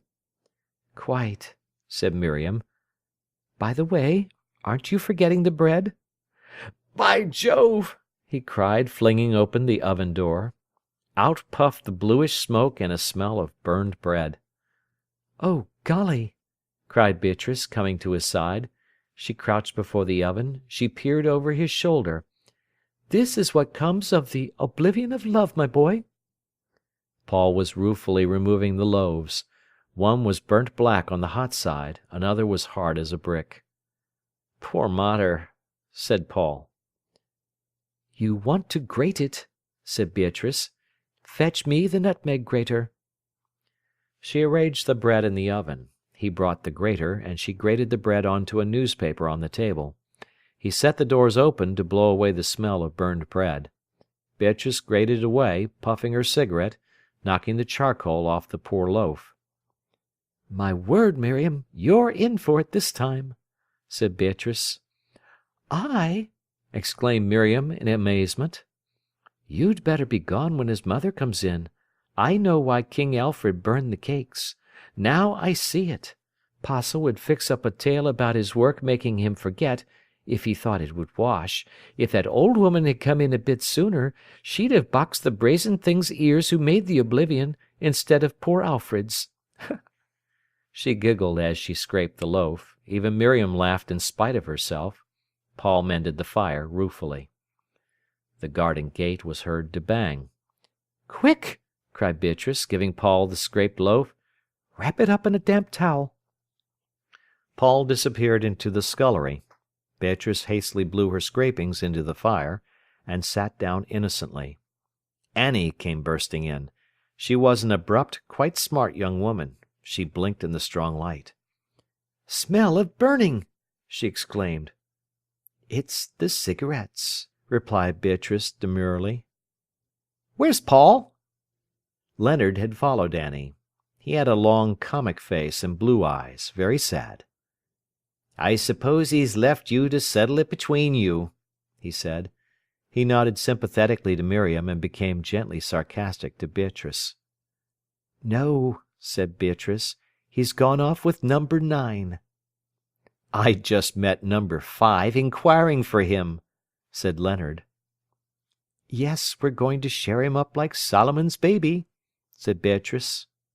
Annie laughed. "Oh, aye," said Leonard. "And which bit should you have?"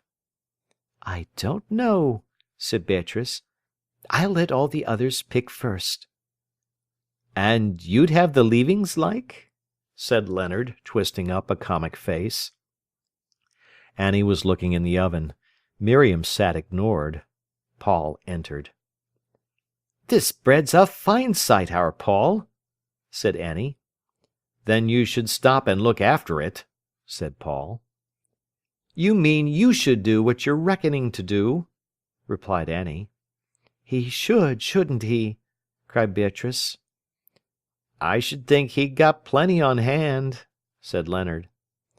"You had a nasty walk, didn't you, Miriam?" said Annie. "Yes, but I'd been in all week." "And you wanted a bit of a change, like," insinuated Leonard kindly. "Well, you can't be stuck in the house forever," Annie agreed.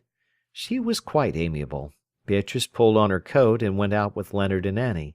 She would meet her own boy. "Don't forget that bread, our Paul," cried Annie. "Good night, Miriam. I don't think it will rain." When they had all gone, Paul fetched the swathed loaf, unwrapped it, and surveyed it sadly. "It's a mess," he said. "But," answered Miriam impatiently, "what is it after all? Tuppence ha'penny?" "Yes, but it's the mater's precious baking, and she'll take it to heart. However, it's no good bothering." He took the loaf back into the scullery. There was a little distance between him and Miriam. He stood balanced opposite her for some moments considering, thinking of his behaviour with Beatrice. He felt guilty inside himself, and yet glad. For some inscrutable reason it served Miriam right. He was not going to repent. She wondered what he was thinking of as he stood suspended. His thick hair was tumbling over his forehead. Why might she not push it back for him, and remove the marks of Beatrice's comb? Why might she not press his body with her 2 hands? It looked so firm, and every whit living. And he would let other girls, why not her? Suddenly he started into life. It made her quiver almost with terror as he quickly pushed the hair off his forehead and came towards her. "8:30," he said. "We'd better buck up. Where's your French?" Miriam shyly and rather bitterly produced her exercise book. Every week she wrote for him a sort of diary of her inner life, in her own French. He had found that this was the only way to get her to do compositions, and her diary was mostly a love letter. He would read it now. She felt as if her soul's history were going to be desecrated by him in his present mood. He sat beside her. She watched his hand, firm and warm, rigorously scoring her work. He was reading only the French, ignoring her soul that was there. But gradually his hand forgot its work. He read in silence, motionless. She quivered. "Ce matin les oiseaux m'ont éveillé," he read. "Il faisait encore un crépuscule, mais la petite fenêtre de ma chambre était blême, et puis jaune, et tous les oiseaux du bois éclateront dans une chanson vive et résonnante. Toute l'aube tressaillit. J'avais rêve de vous. Est-ce que vous voyez aussi l'aube? Les oiseaux m'éveillent presque tous les matins, et toujours il y a quelque chose de terreur dans le cri des grives. Il est si clair." Miriam sat tremulous, half ashamed. He remained quite still, trying to understand. He only knew she loved him. He was afraid of her love for him. It was too good for him, and he was inadequate. His own love was at fault, not hers. Ashamed, he corrected her work, humbly writing above her words. "Look," he said quietly, "the past participle, conjugated with avoir, agrees with the direct object when it precedes." She bent forward, trying to see and to understand. Her free, fine curls tickled his face. He started as if they had been red hot, shuddering. He saw her peering forward at the page, her red lips parted piteously, the black hair springing in fine strands across her tawny, ruddy cheek. She was coloured like a pomegranate for richness. His breath came short as he watched her. Suddenly she looked up at him. Her dark eyes were naked with their love, afraid and yearning. His eyes, too, were dark, and they hurt her. They seemed to master her. She lost all her self-control, was exposed in fear. And he knew, before he could kiss her, he must drive something out of himself. And a touch of hate for her crept back again into his heart. He returned to her exercise. Suddenly he flung down the pencil, and was at the oven in a leap, turning the bread. For Miriam he was too quick. She started violently, and it hurt her with a real pain. Even the way he crouched before the oven hurt her. There seemed to be something cruel in it, something cruel in the swift way he pitched the bread out of the tins, caught it up again. If only he had been gentle in his movements, she would have felt so rich and warm. As it was, she was hurt. He returned and finished the exercise. "You've done well this week," he said. She saw he was flattered by her diary. It did not repay her entirely. "You really do blossom out sometimes," he said. "You ought to write poetry." She lifted her head with joy. Then she shook it mistrustfully. "I don't trust myself," she said. "You should try." Again she shook her head. "Shall we read, or is it too late?" he asked. "It is late, but we can read just a little," she pleaded. She was really getting now the food for her life during the next week. He made her copy Baudelaire's Le Balcon. Then he read it for her. His voice was soft and caressing, but growing almost brutal. He had a way of lifting his lips and showing his teeth, passionately and bitterly, when he was much moved. This he did now. It made Miriam feel as if he were trampling on her. She dared not look at him, but sat with her head bowed.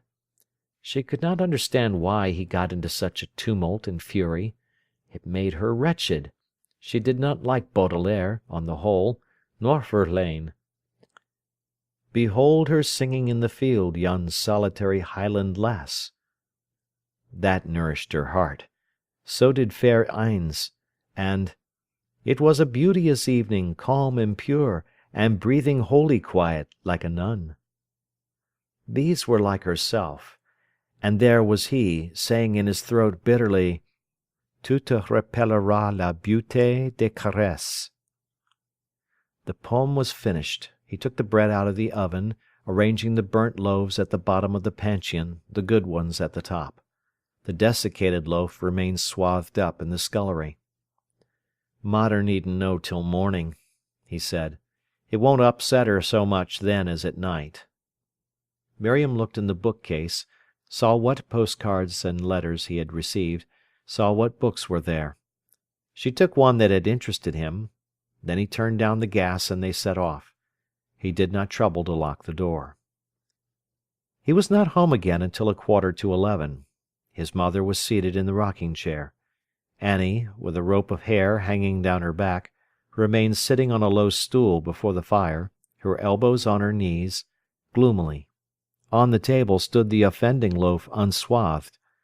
Paul entered rather breathless. No one spoke. His mother was reading the little local newspaper. He took off his coat and went to sit down on the sofa. His mother moved curtly aside to let him pass. No one spoke. He was very uncomfortable. For some minutes he sat pretending to read a piece of paper he found on the table. Then, "I forgot that bread, Mother," he said. There was no answer from either woman. "Well," he said, "it's only twopence ha'penny. I can pay you for that." Being angry, he put 3 pennies on the table and slid them towards his mother. She turned away her head. Her mouth was shut tightly. "Yes," said Annie, "you don't know how badly my mother is." The girl sat staring glumly into the fire. "Why is she badly?" asked Paul in his overbearing way. "Well," said Annie, "she could scarcely get home." He looked closely at his mother. She looked ill. "Why could you scarcely get home?" he asked her, still sharply. She would not answer. "I found her as white as a sheet sitting here," said Annie, with a suggestion of tears in her voice. "Well, why?" insisted Paul. His brows were knitting, his eyes dilating passionately. "It was enough to upset anybody," said Mrs. Morel. "Hugging those parcels, meat and green groceries, and a pair of curtains." "Well, why did you hug them? You needn't have done." "Then who would?" "Let Annie fetch the meat." "Yes, and I would fetch the meat, but how was I to know? You were off with Miriam instead of being in when my mother came." "And what was the matter with you?" asked Paul of his mother. "I suppose it's my heart," she replied. Certainly she looked bluish round the mouth. "And have you felt it before?" "Yes, often enough." "Then why haven't you told me? And why haven't you seen a doctor?" Mrs. Morel shifted in her chair, angry with him for his hectoring. "You'd never notice anything," said Annie. "You're too eager to be off with Miriam." "Oh, am I? And any worse than you with Leonard?" "I was in at 9:45. There was silence in the room for a time. "I should have thought," said Mrs. Morel bitterly, "that she wouldn't have occupied you so entirely as to burn a whole ovenful of bread." "Beatrice was here as well as she." "Very likely, but we know why the bread is spoilt." "Why?" he flashed. "Because you were engrossed with Miriam," replied Mrs. Morel hotly. "Oh, very well. Then it was not," he replied angrily. He was distressed and wretched. Seizing a paper, he began to read. Annie, her blouse unfastened, her long ropes of hair twisted into a plait, went up to bed, bidding him a very curt good night. Paul sat pretending to read. He knew his mother wanted to upbraid him. He also wanted to know what had made her ill, for he was troubled. So, instead of running away to bed, as he would have liked to do, he sat and waited. There was a tense silence. The clock ticked loudly. "You better go to bed before your father comes in," said the mother harshly. "And if you're going to have anything to eat, you'd better get it." "I don't want anything." It was his mother's custom to bring him some trifle for supper on Friday night, the night of luxury for the colliers. He was too angry to go and find it in the pantry this night. This insulted her. "If I wanted you to go to Selby on Friday night, I can imagine the scene," said Mrs. Morel. "But you're never too tired to go if she will come for you. Nay, you neither want to eat nor drink then." "I can't let her go alone." "Can't you? And why does she come?" "Not because I ask her." "She doesn't come without you want her." "Well, what if I do want her?" he replied. "Why, nothing, if it was sensible or reasonable. But to go traipsing up there miles and miles in the mud, coming home at midnight, and got to go to Nottingham in the morning." "If I hadn't, you'd be just the same." "Yes, I should, because there's no sense in it. Is she so fascinating that you must follow her all that way?" Mrs. Morel was bitterly sarcastic.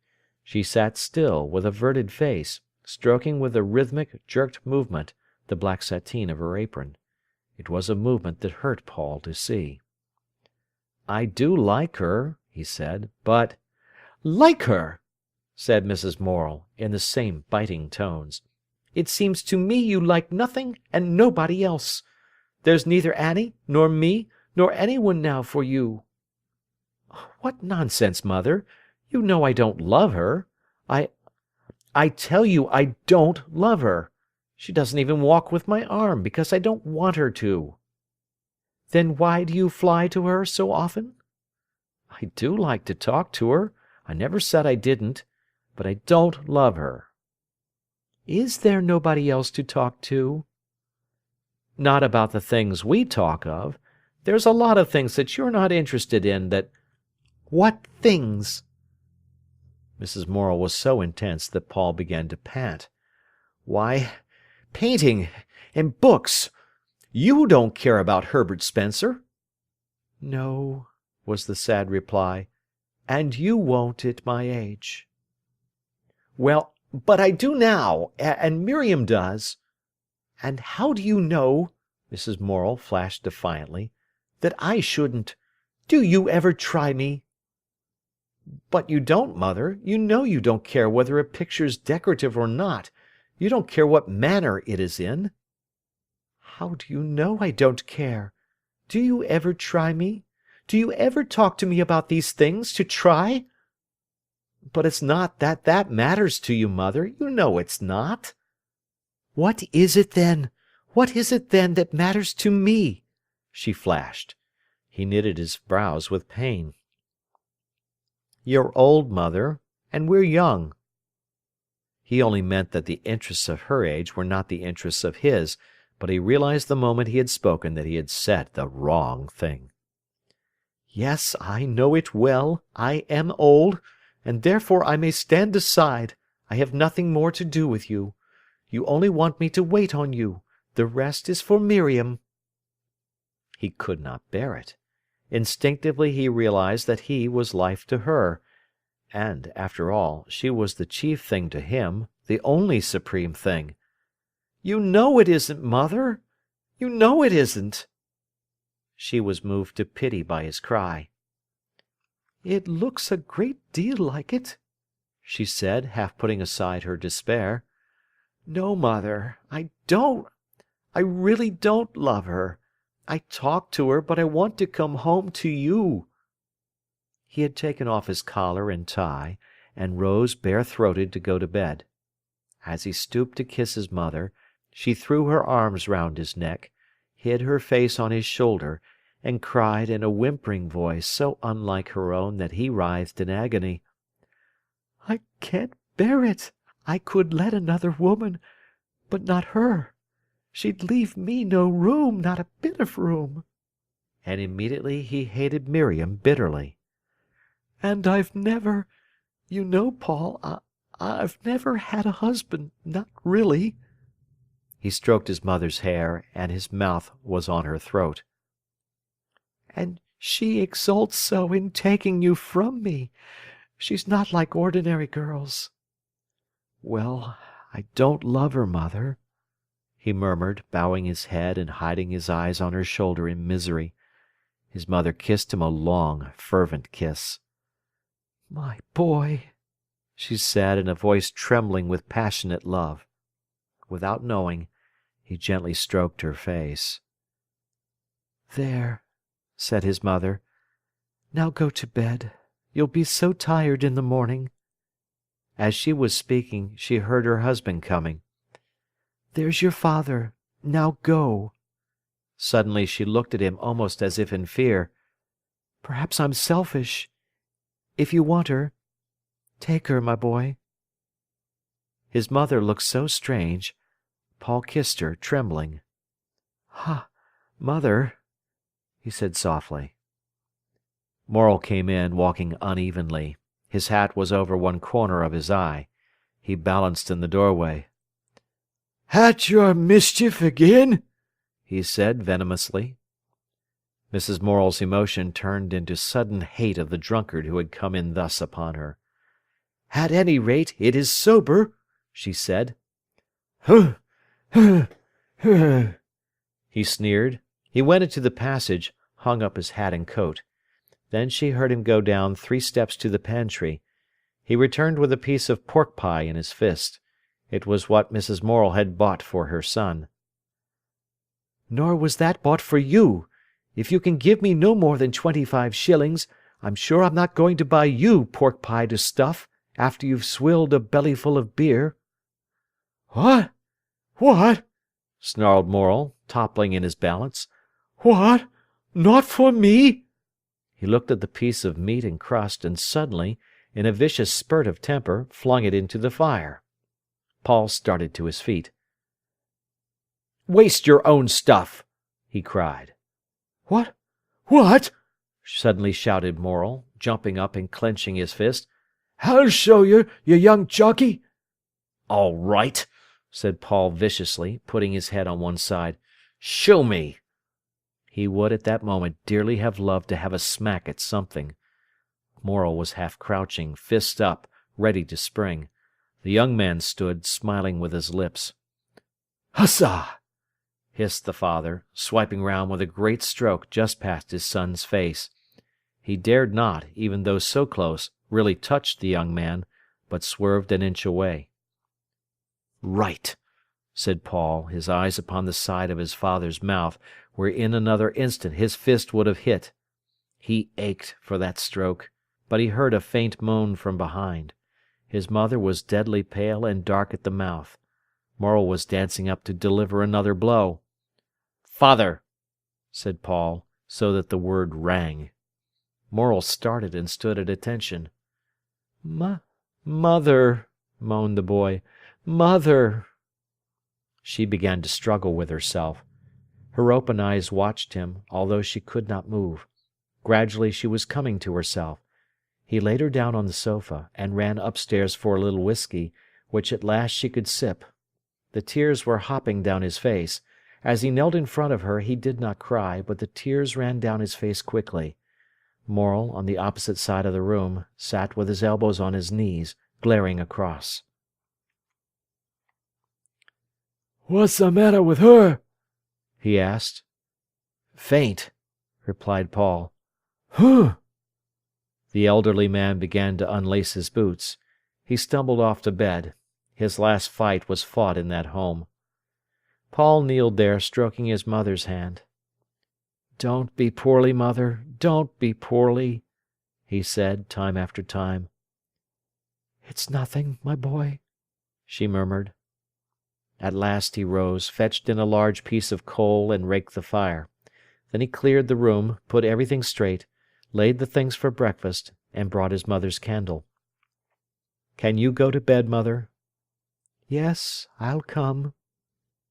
"Sleep with Annie, mother, not with him." "No, I'll sleep in my own bed." "Don't sleep with him, mother." "I'll sleep in my own bed." She rose and he turned out the gas, then followed her closely upstairs carrying her candle. On the landing he kissed her close. "Good night, mother." "Good night," she said. He pressed his face upon the pillow in a fury of misery. And yet, somewhere in his soul, he was at peace because he still loved his mother best. It was the bitter peace of resignation. The efforts of his father to conciliate him next day were a great humiliation to him. Everybody tried to forget the scene. End of chapter. Sons and Lovers by D.H. Lawrence. Chapter 9. Defeat of Miriam. Paul was dissatisfied with himself and with everything. The deepest of his love belonged to his mother. When he felt he had hurt her, or wounded his love for her, he could not bear it. Now it was spring, and there was battle between him and Miriam. This year he had a good deal against her. She was vaguely aware of it. The old feeling that she was to be a sacrifice to this love, which she had had when she prayed, was mingled in all her emotions. She did not at the bottom believe she ever would have him. She did not believe in herself primarily, doubted whether she could ever be what he would demand of her. Certainly she never saw herself living happily through a lifetime with him. She saw tragedy, sorrow, and sacrifice ahead. And in sacrifice she was proud. In renunciation she was strong, for she did not trust herself to support everyday life. She was prepared for the big things and the deep things like tragedy. It was the sufficiency of the small day life she could not trust. The Easter holidays began happily. Paul was his own frank self, yet she felt it would go wrong. On the Sunday afternoon she stood at her bedroom window, looking across at the oak trees of the wood, in whose branches a twilight was tangled, below the bright sky of the afternoon. Grey-green rosettes of honeysuckle leaves hung before the window, some already, she fancied, showing bud. It was spring, which she loved and dreaded. Hearing the clack of the gate, she stood in suspense. It was a bright grey day. Paul came into the yard with his bicycle, which glittered as he walked. Usually he rang his bell and laughed towards the house.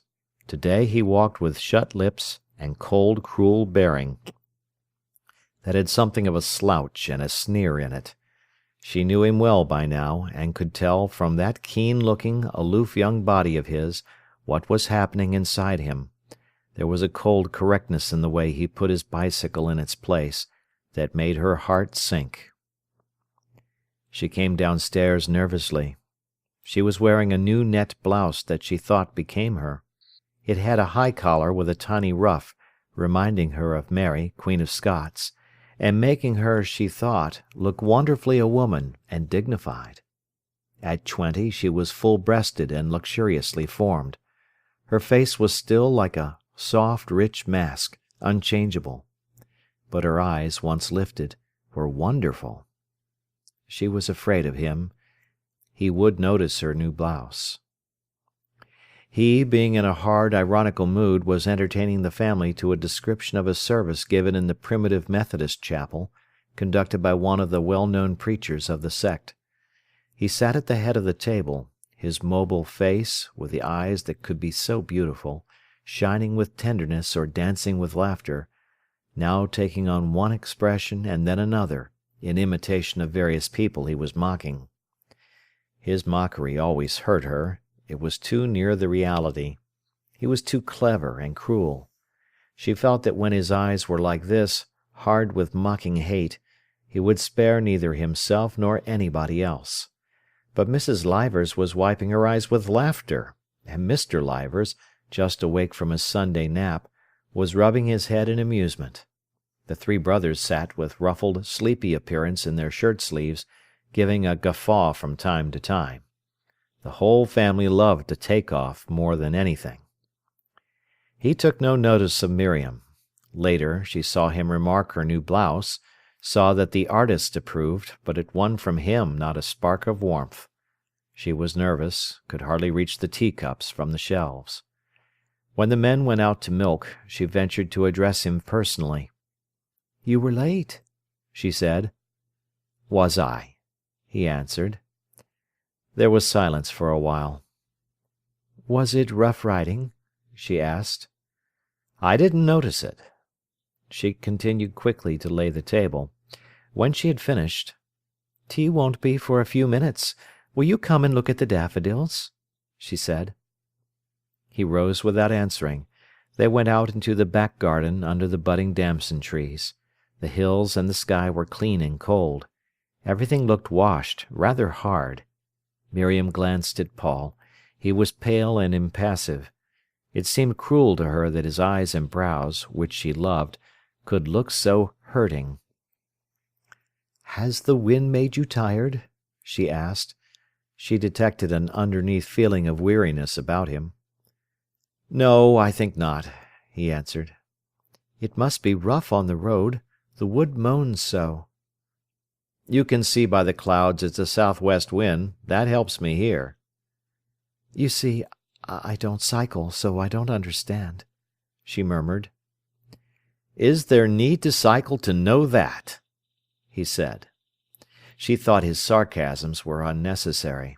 They went forward in silence. Round the wild tussocky lawn at the back of the house was a thorn hedge, under which daffodils were craning forward from among their sheaves of grey-green blades. The cheeks of the flowers were greenish with cold, but still some had burst, and their gold ruffled and glowed. Miriam went on her knees before one cluster, took a wild-looking daffodil between her hands, turned up its face of gold to her, and bowed down, caressing it with her mouth and cheeks and brow. He stood aside, with his hands in his pockets, watching her. One after another she turned up to him the faces of the yellow, burst-in flowers appealingly, fondling them lavishly all the while. "Aren't they magnificent?" she murmured. "Magnificent? It's a bit thick. They're pretty." She bowed again to her flowers at his censure of her praise. He watched her crouching, sipping the flowers with fervid kisses. "Why must you always be fondling things?" he said irritably. "But I love to touch them," she replied, hurt. "Can you never like things without clutching them as if you wanted to pull the heart out of them? Why don't you have a bit more restraint, or reserve, or something?" She looked up at him full of pain, then continued slowly to stroke her lips against a ruffled flower. Their scent, as she smelled it, was so much kinder than he, it almost made her cry. "You wheedle the soul out of things," he said. "I would never wheedle. At any rate, I'd go straight." He scarcely knew what he was saying. These things came from him mechanically. She looked at him. His body seemed one weapon, firm and hard against her. "You're always begging things to love you," he said, "as if you were a beggar for love.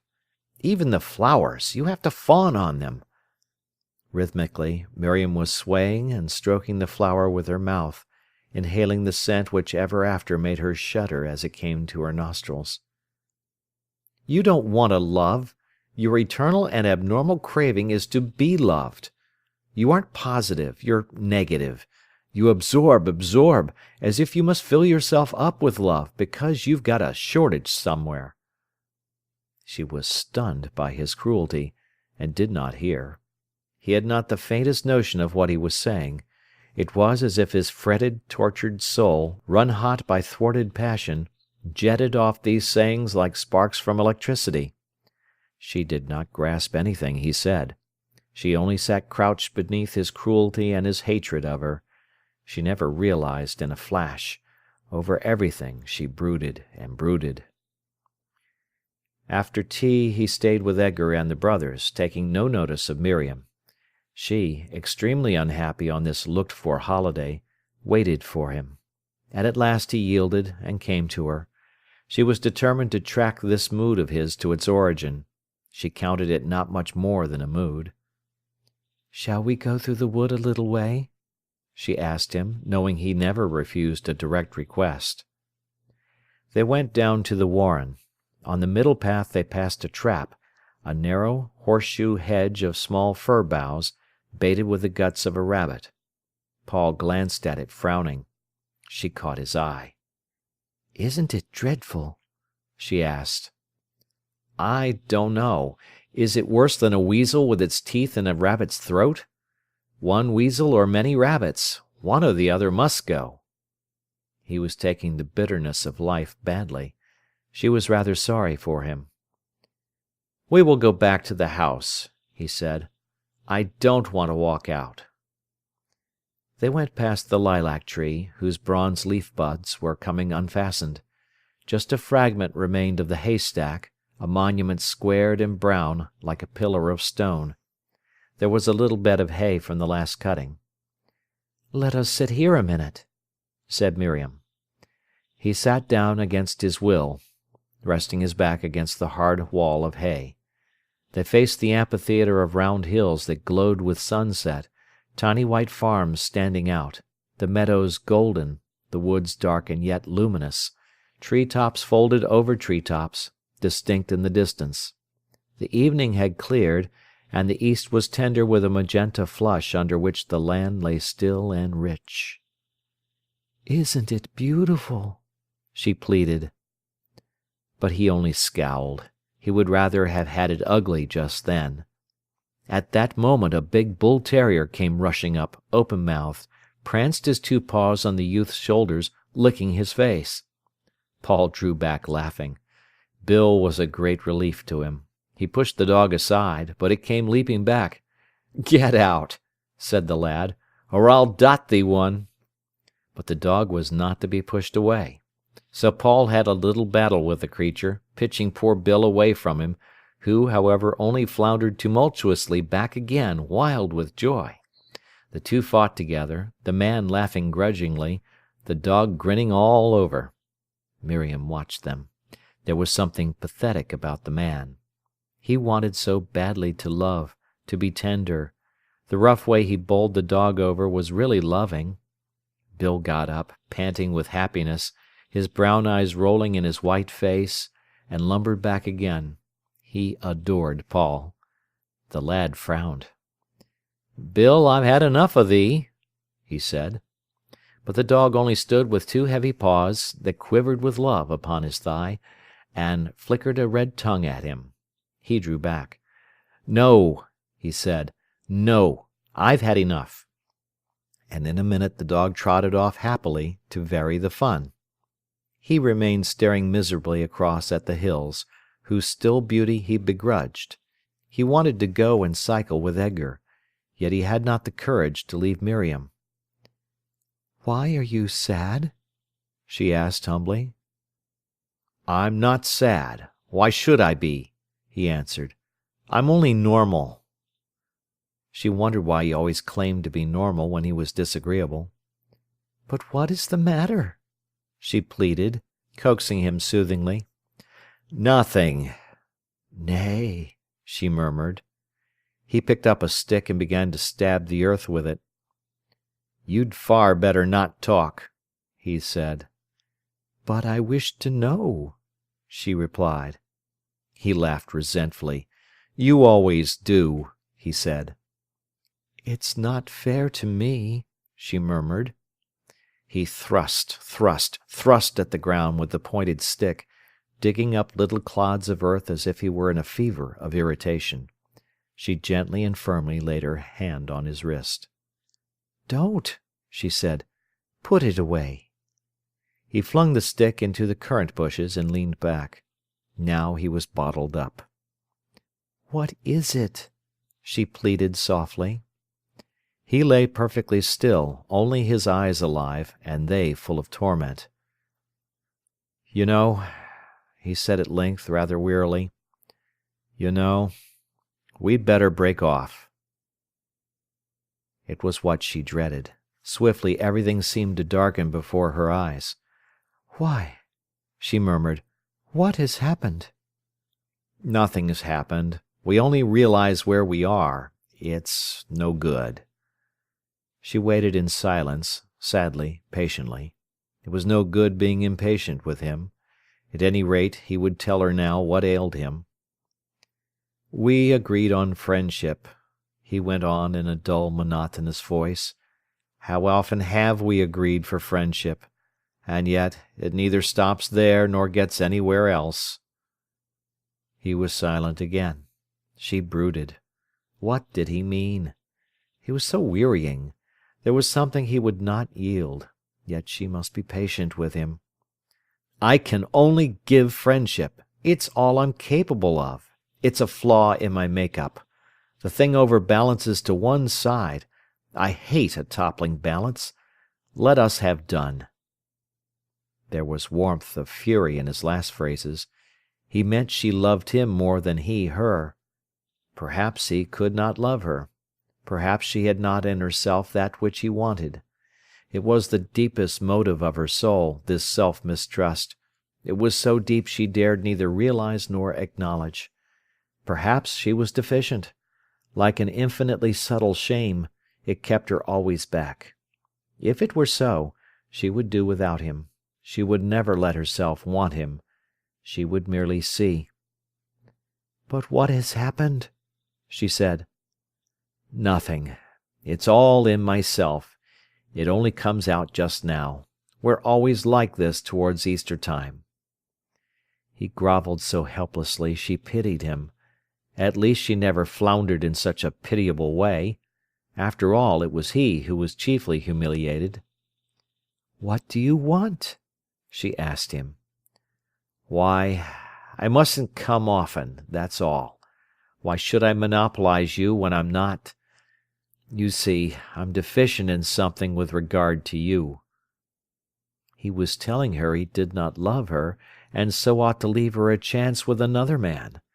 How foolish and blind and shamefully clumsy he was! What were other men to her? What were men to her at all? But he, she loved his soul. Was he deficient in something? Perhaps he was. "But I don't understand," she said huskily. "Yesterday—" The night was turning jangled and hateful to him as the twilight faded, and she bowed under her suffering. "I know," he cried. "You never will. You never believe that I can't physically, any more than I can fly up like a skylark." "What?" she murmured. Now she dreaded. "Love you." He hated her bitterly at that moment because he made her suffer. Love her.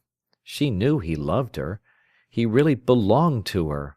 This about not loving her, physically, bodily, was a mere perversity on his part, because he knew she loved him. He was stupid like a child. He belonged to her. His soul wanted her. She guessed somebody had been influencing him. She felt upon him the hardness, the foreignness of another influence. "What have they been saying at home?" she asked. "It's not that," he answered. And then she knew it was. She despised them for their commonness, his people. They did not know what things were really worth. He and she talked very little more that night. After all, he left her to cycle with Edgar. He had come back to his mother. Hers was the strongest tie in his life. When he thought round, Miriam shrank away. There was a vague, unreal feel about her, and nobody else mattered. There was one place in the world that stood solid and did not melt into unreality, the place where his mother was. Everybody else could grow shadowy, almost non-existent to him, but she could not. It was as if the pivot and pole of his life, from which he could not escape, was his mother. And in the same way she waited for him. In him was established her life now. After all, the life beyond offered very little to Mrs. Morel. She saw that our chance of doing is here, and doing counted with her. Paul was going to prove that she had been right. He was going to make a man whom nothing should shift off his feet. He was going to alter the face of the earth in some way which mattered. Wherever he went, she felt her soul went with him. Whatever he did, she felt her soul stand by him, ready, as it were, to hand him his tools. She could not bear it when he was with Miriam. William was dead. She would fight to keep Paul. And he came back to her.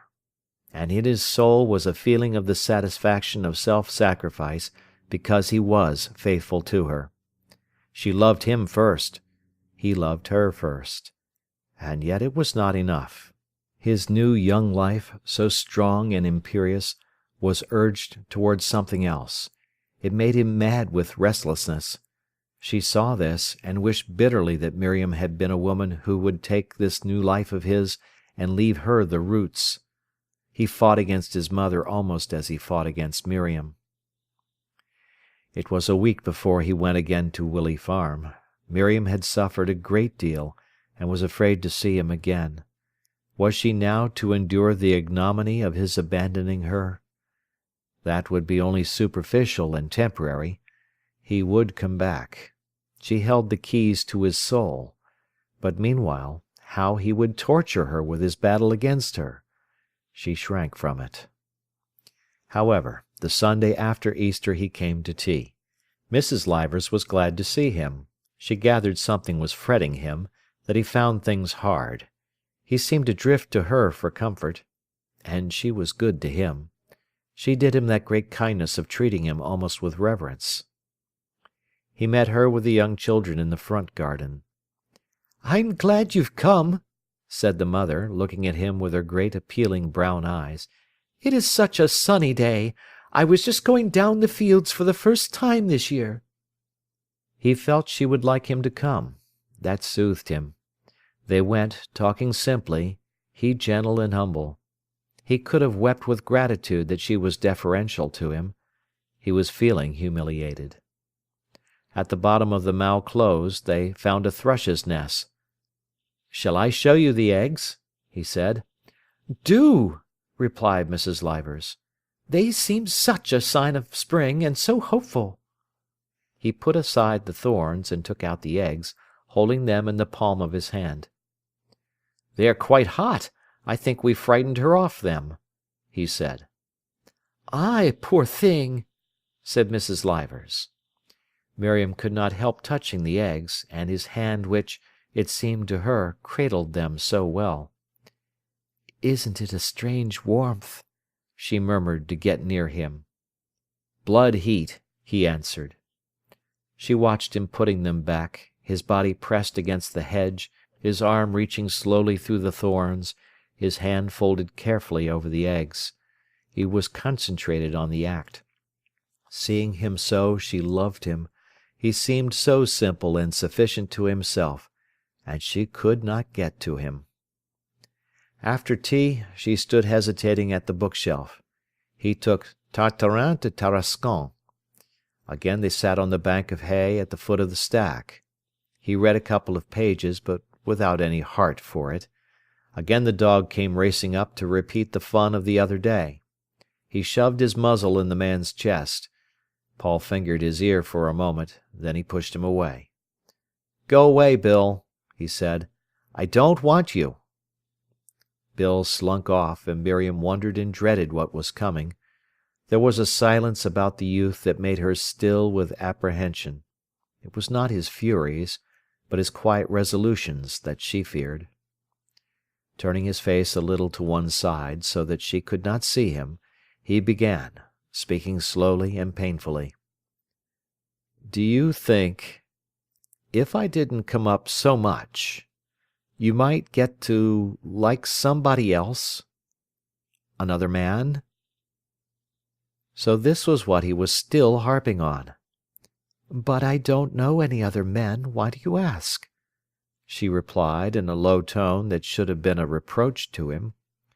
"Why," he blurted, "because they say I've no right to come up like this, without we mean to marry." Miriam was indignant at anybody's forcing the issues between them. She had been furious with her own father for suggesting to Paul, laughingly, that he knew why he came so much. "Who says?" she asked, wondering if her people had anything to do with it.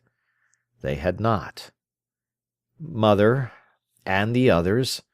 They say at this rate everybody will consider me engaged, and I ought to consider myself so, because it's not fair to you. and I've tried to find out, and I don't think I love you as a man ought to love his wife. What do you think about it?" Miriam bowed her head moodily. She was angry at having this struggle. People should leave him and her alone. "I don't know," she murmured. "Do you think we love each other enough to marry?" he asked definitely. It made her tremble. "No," she answered truthfully. "I don't think so. We're too young." "I thought perhaps," he went on miserably, "that you, with your intensity in things, might have given me more than I could ever make up to you. And even now, if you think it better, we'll be engaged." Now Miriam wanted to cry, and she was angry too. He was always such a child for people to do as they liked with. "No, I don't think so," she said firmly. He pondered a minute. "You see," he said, "with me, I don't think one person would ever monopolize me, be everything to me. I think never." This she did not consider. "No," she murmured. Then, after a pause, she looked at him, and her dark eyes flashed. "This is your mother," she said. "I know she never liked me." "No, no, it isn't," he said hastily. "It was for your sake she spoke this time. She only said, if I was going on, I ought to consider myself engaged." There was a silence. "And if I ask you to come down any time, you won't stop away, will you?" She did not answer. By this time she was very angry. "Well, what shall we do?" she said shortly. "I suppose I'd better drop French. I was just beginning to get on with it, but I suppose I can go on alone." "I don't see that we need," he said. "I can give you a French lesson, surely." "Well, and there are Sunday nights. I shan't stop coming to chapel, because I enjoy it, and it's all the social life I get. But you've no need to come home with me. I can go alone." "All right," he answered, rather taken aback. "But if I ask Edgar, he'll always come with us, and then they can say nothing." There was silence. After all, then, she would not lose much. For all their talk down at his home, there would not be much difference. She wished they would mind their own business. "And you won't think about it, and let it trouble you, will you?" he asked. "Oh, no," replied Miriam, without looking at him. He was silent. She thought him unstable. He had no fixity of purpose, no anchor of righteousness that held him. "Because," he continued, "a man gets across his bicycle, and goes to work, and does all sorts of things, but a woman broods." "No, I shan't bother," said Miriam, and she meant it. It had gone rather chilly. They went indoors. "How white Paul looks!" Mrs. Leivers exclaimed. "Miriam, you shouldn't have let him sit out of doors. Do you think you've taken cold, Paul?" "Oh, no," he laughed. But he felt done up. It wore him out, the conflict in himself. Miriam pitied him now. But quite early, before 9 o'clock, he rose to go. "You're not going home, are you?" asked Mrs. Leivers anxiously. "Yes," he replied. "I said I'd be early." He was very awkward. "But this is early," said Mrs. Leivers. Miriam sat in the rocking-chair and did not speak. He hesitated, expecting her to rise and go with him to the barn as usual for his bicycle. She remained as she was. He was at a loss. "Well, good night all," he faltered. She spoke her good night along with all the others. But as he went past the window, he looked in. She saw him pale, his brows knit slightly in a way that had become constant with him, his eyes dark with pain. She rose and went to the doorway to wave good-bye to him as he passed through the gate. He rode slowly under the pine trees, feeling a cur and a miserable wretch. His bicycle went tilting down the hills at random. He thought it would be a relief to break one's neck. 2 days later he sent her up a book and a little note, urging her to read and be busy. At this time he gave all his friendship to Edgar. He loved the family so much, he loved the farm so much, it was the dearest place on earth to him. His home was not so lovable. It was his mother. But then he would have been just as happy with his mother anywhere. Whereas Willey Farm he loved passionately. He loved the little poky kitchen, where men's boots tramped, and the dog slept with one eye open for fear of being trodden on, where the lamp hung over the table at night, and everything was so silent. He loved Miriam's long, low parlour, with its atmosphere of romance, its flowers, its books, its high rosewood piano. He loved the gardens and the buildings that stood with their scarlet roofs on the naked edges of the fields, crept towards the wood as if for coziness, the wild country scooping down a valley and up the uncultured hills of the other side. Only to be there was an exhilaration and a joy to him. He loved Mrs. Livers with her unworldliness and her quaint cynicism. He loved Mr. Livers, so warm and young and lovable. He loved Edgar, who lit up when he came, and the boys and the children and Bill, even the sow Circe and the Indian gamecock called Tippoo, all this besides Miriam. He could not give it up. So he went as often, but he was usually with Edgar. Only all the family, including the father, joined in charades and games at evening. And later, Miriam drew them together, and they read Macbeth out of penny books, taking parts. It was great excitement. Miriam was glad, and Mrs. Livers was glad, and Mr. Livers enjoyed it. Then they all learned songs together from tonic solfa, singing in a circle round the fire. But now Paul was very rarely alone with Miriam. She waited. When she and Edgar and he walked home together from chapel or from the literary society in Bestwood, she knew his talk, so passionate and so unorthodox nowadays, was for her. She did envy Edgar, however, his cycling with Paul, his Friday nights, his days working in the fields. For her Friday nights and her French lessons were gone. She was nearly always alone, walking, pondering in the wood, reading, studying, dreaming, waiting. And he wrote to her frequently. One Sunday evening they attained to their old rare harmony.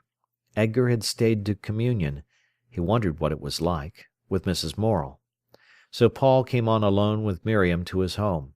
He was more or less under her spell again. As usual, they were discussing the sermon. He was setting now full sail towards agnosticism, and such a religious agnosticism that Miriam did not suffer so badly. They were at the Renan vie de Jesus stage. Miriam was the threshing floor on which he threshed out all his beliefs. While he trampled his ideas upon her soul, the truth came out for him. She alone was his threshing floor. She alone helped him towards realization. Almost impassive, she submitted to his argument and expounding. And somehow, because of her, he gradually realized where he was wrong. And what he realized, she realized. She felt he could not do without her. They came to the silent house. He took the key out of the scullery window, and they entered. All the time he went on with his discussion. He lit the gas, mended the fire, and brought her some cakes from the pantry. She sat on the sofa, quietly, with a plate on her knee. She wore a large white hat with some pinkish flowers. It was a cheap hat, but he liked it. Her face beneath was still and pensive, golden brown and ruddy. Always her ears were hid in her short curls. She watched him. She liked him on Sundays. Then he wore a dark suit that showed the lithe movement of his body. There was a clean, clear-cut look about him. He went on with his thinking to her. Suddenly he reached for a Bible. Miriam liked the way he reached up, so sharp, straight to the mark. He turned the pages quickly, and read her a chapter of St. John. As he sat in the armchair reading, intent, his voice only thinking, she felt as if he were using her unconsciously as a man uses his tools at some work he is bent on. She loved it. And the wistfulness of his voice was like a reaching to something, and it was as if she were what he reached with. She sat back on the sofa away from him, and yet feeling herself the very instrument his hand grasped. It gave her great pleasure. Then he began to falter and to get self-conscious, and when he came to the verse, "A woman when she is in travail hath sorrow because her hour is come," he missed it out. Miriam had felt him growing uncomfortable. She shrank when the well-known words did not follow. He went on reading, but she did not hear. A grief and shame made her bend her head. 6 months ago he would have read it simply. Now there was a scotch in his running with her. Now she felt there was really something hostile between them, something of which they were ashamed. She ate her cake mechanically. He tried to go on with his argument, but could not get back the right note. Soon Edgar came in. Mrs. Morel had gone to her friends. The three set off to Willey Farm. Miriam brooded over his split with her. There was something else he wanted. He could not be satisfied. He could give her no peace. There was between them now always a ground for strife. She wanted to prove him. She believed that his chief need in life was herself. If she could prove it, both to herself and to him, the rest might go. She could simply trust to the future. So in May she asked him to come to Willey Farm and meet Mrs. Dawes. There was something he hankered after. She saw him, whenever they spoke of Clara Dawes, rouse and get slightly angry. He said he did not like her, yet he was keen to know about her. Well, he should put himself to the test. She believed that there were in him desires for higher things, and desires for lower, and that the desire for the higher would conquer. At any rate, he should try. She forgot that her higher and lower were arbitrary. He was rather excited at the idea of meeting Clara at Willey Farm. Mrs. Dawes came for the day. Her heavy, dun-coloured hair was coiled on top of her head. She wore a white blouse and navy skirt, and somehow, wherever she was, seemed to make things look paltry and insignificant. When she was in the room, the kitchen seemed too small and mean altogether. Miriam's beautiful twilighty parlour looked stiff and stupid. All the Livers were eclipsed like candles. They found her rather hard to put up with. Yet she was perfectly amiable, but indifferent and rather hard. Paul did not come till afternoon. He was early. As he swung off his bicycle, Miriam saw him look round at the house eagerly. He would be disappointed if the visitor had not come. Miriam went out to meet him, bowing her head because of the sunshine. Nasturtiums were coming out crimson under the cool green shadow of their leaves. The girl stood, dark-haired, glad to see him. "Hasn't Clara come?" he asked. "Yes," replied Miriam in her musical tone. "She's reading." He wheeled his bicycle into the barn. He had put on a handsome tie, of which he was rather proud, and socks to match. "She came this morning?" he asked.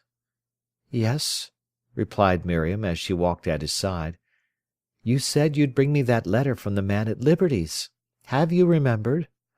"Oh, dash, no," he said. "But nag at me till you get it." "I don't like to nag at you." "Do it whether or not. And is she any more agreeable?" he continued. "You know I always think she is quite agreeable." He was silent. Evidently his eagerness to be early today had been the newcomer. Miriam already began to suffer. They went together towards the house. He took the clips off his trousers, but was too lazy to brush the dust from his shoes, in spite of the socks and tie. Clara sat in the cool parlour reading. He saw the nape of her white neck, and the fine hair lifted from it. She rose, looking at him indifferently. To shake hands she lifted her arms straight, in a manner that seemed at once to keep him at a distance, and yet to fling something to him.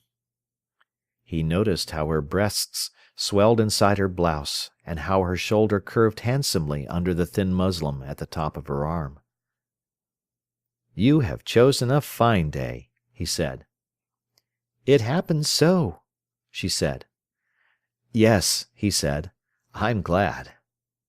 She sat down, not thanking him for his politeness. "What have you been doing all morning?" asked Paul of Miriam.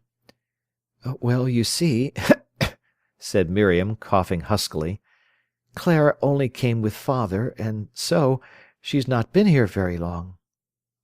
Clara sat leaning on the table, holding aloof. He noticed her hands were large, but well kept, and the skin on them seemed almost coarse, opaque and white, with fine golden hairs. She did not mind if he observed her hands. She intended to scorn him. Her heavy arm lay negligently on the table. Her mouth was closed as if she were offended, and she kept her face slightly averted. "You were at Margaret Bonford's meeting the other evening," he said to her. Miriam did not know this courteous Paul. Clara glanced at him. "Yes," she said. "Why?" asked Miriam. "How do you know?" "I went in for a few minutes before the train came," he answered. Clara turned away again rather disdainfully. "I think she's a lovable little woman," said Paul. "Margaret Bonford!" exclaimed Clara. "She's a great deal cleverer than most men." "Well, I didn't say she wasn't," he said, deprecating. "She's lovable for all that." "And of course that is all that matters," said Clara witheringly. He rubbed his head, rather perplexed, rather annoyed. "I suppose it matters more than her cleverness," he said, "which, after all, would never get her to heaven." "It's not heaven she wants to get, it's her fair share on earth," retorted Clara. She spoke as if he were responsible for some deprivation which Miss Bonford suffered. "Well," he said, "I thought she was warm and awfully nice, only too frail. I wish she was sitting comfortably in peace." "Darning her husband's stockings," said Clara scathingly. "I'm sure she wouldn't mind darning even my stockings," he said, "and I'm sure she'd do them well, just as I wouldn't mind blacking her boots if she wanted me to." But Clara refused to answer this sally of his. He talked to Miriam for a little while. The other woman held aloof. "Well," he said, "I think I'll go and see Edgar. Is he on the land?" "I believe," said Miriam, "he's gone for a load of coal. He should be back directly." "Then," he said, "I'll go and meet him." Miriam dared not propose anything for the three of them. He rose and left them. On the top road, where the gorse was out, he saw Edgar walking lazily beside the mare, who nodded her white-starred forehead as she dragged the clanking load of coal. The young farmer's face lighted up as he saw his friend. Edgar was good-looking, with dark, warm eyes. His clothes were old and rather disreputable, and he walked with considerable pride. "Hello!" he said, seeing Paul bareheaded. "Where are you going?" "Came to meet you. Can't stand 'Nevermore.'" Edgar's teeth flashed in a laugh of amusement. "Who is Nevermore?" he asked. "The lady, Mrs. Dawes. It ought to be Mrs. The raven that quoth 'Nevermore.'" Edgar laughed with glee. "Don't you like her?" he asked. "Not a fat lot," said Paul. "Why, do you?" "No." The answer came with a deep ring of conviction. "No." Edgar pursed up his lips. "I can't say she's much in my line." He mused a little. Then, "But why do you call her Nevermore?" he asked. "Well," said Paul, "if she looks at a man she says haughtily, 'Nevermore,' and if she looks at herself in the looking-glass she says disdainfully, 'Nevermore,' and if she thinks back she says it in disgust, and if she looks forward she says it cynically." Edgar considered this speech, failed to make much out of it, and said, laughing, "You think she's a man-hater?" "She thinks she is," replied Paul. "But you don't think so?" "No," replied Paul. "Wasn't she nice with you then?" "Could you imagine her nice with anybody?" asked the young man. Edgar laughed. Together they unloaded the coal in the yard. Paul was rather self-conscious because he knew Clara could see if she looked out of the window. She didn't look. On Saturday afternoons the horses were brushed down and groomed. Paul and Edgar worked together, sneezing with the dust that came from the pelts of Jimmy and Flour. "Do you know a new song to teach me?" said Edgar. He continued to work all the time. The back of his neck was sun-red when he bent down, and his fingers that held the brush were thick. Paul watched him sometimes. "Mary Morrison?" suggested the younger. Edgar agreed. He had a good tenor voice, and he loved to learn all the songs his friend could teach him, so that he could sing whilst he was carting. Paul had a very indifferent baritone voice, but a good ear. However, he sang softly for fear of Clara. Edgar repeated the line in a clear tenor. At times they both broke off to sneeze, and first one, then the other abused his horse. Miriam was impatient of men. It took so little to amuse them, even Paul. She thought it anomalous in him that he could be so thoroughly absorbed in a triviality. It was tea-time when they had finished. "What song was that?" asked Miriam. Edgar told her. The conversation turned to singing. "We have such jolly times," Miriam said to Clara. Mrs. Dawes ate her meal in a slow, dignified way. Whenever the men were present she grew distant. "Do you like singing?" Miriam asked her. "If it is good," she said. Paul, of course, coloured. "You mean if it is high class and trained?" he said. "I think a voice needs training before the singing is anything," she said. "You might as well insist on having people's voices trained before you allowed them to talk," he replied. "Really, people sing for their own pleasure, as a rule." "And it may be for other people's discomfort." "Then the other people should have flaps to their ears," he replied. The boys laughed. There was a silence. He flushed deeply and ate in silence. After tea, when all the men had gone but Paul, Mrs. Leivers said to Clara, "And you find life happier now?" "Infinitely." "And are you satisfied?" "So long as I can be free and independent." "And you don't miss anything in your life?" asked Mrs. Leivers gently. "I've put all that behind me." Paul had been feeling uncomfortable during this discourse. He got up. "You'll find you're always tumbling over the things you've put behind you," he said. Then he took his departure to the cowsheds. He felt he had been witty, and his manly pride was high. He whistled as he went down the brick track. Miriam came for him a little later to know if he would go with Clara and her for a walk. They set off down to Strelley Mill Farm. As they were going beside the brook, on the Willey Water side, looking through the break at the edge of the wood, where pink campions glowed under a few sunbeams, they saw, beyond the tree trunks and the thin hazel bushes, a man leading a great bay horse through the gullies. The big red beast seemed to dance romantically through that dimness of green hazel drift, away there where the air was shadowy, as if it were in the past, among the fading bluebells that might have bloomed for Deirdre or Iseult. The three stood charmed. "What a treat to be a knight," he said, "and to have a pavilion here." "And to have us shut up safely," replied Clara. "Yes," he answered, "singing with your maids at your broidery. I would carry your banner of white and green and heliotrope. I would have WSPU emblazoned on my shield, beneath a woman rampant."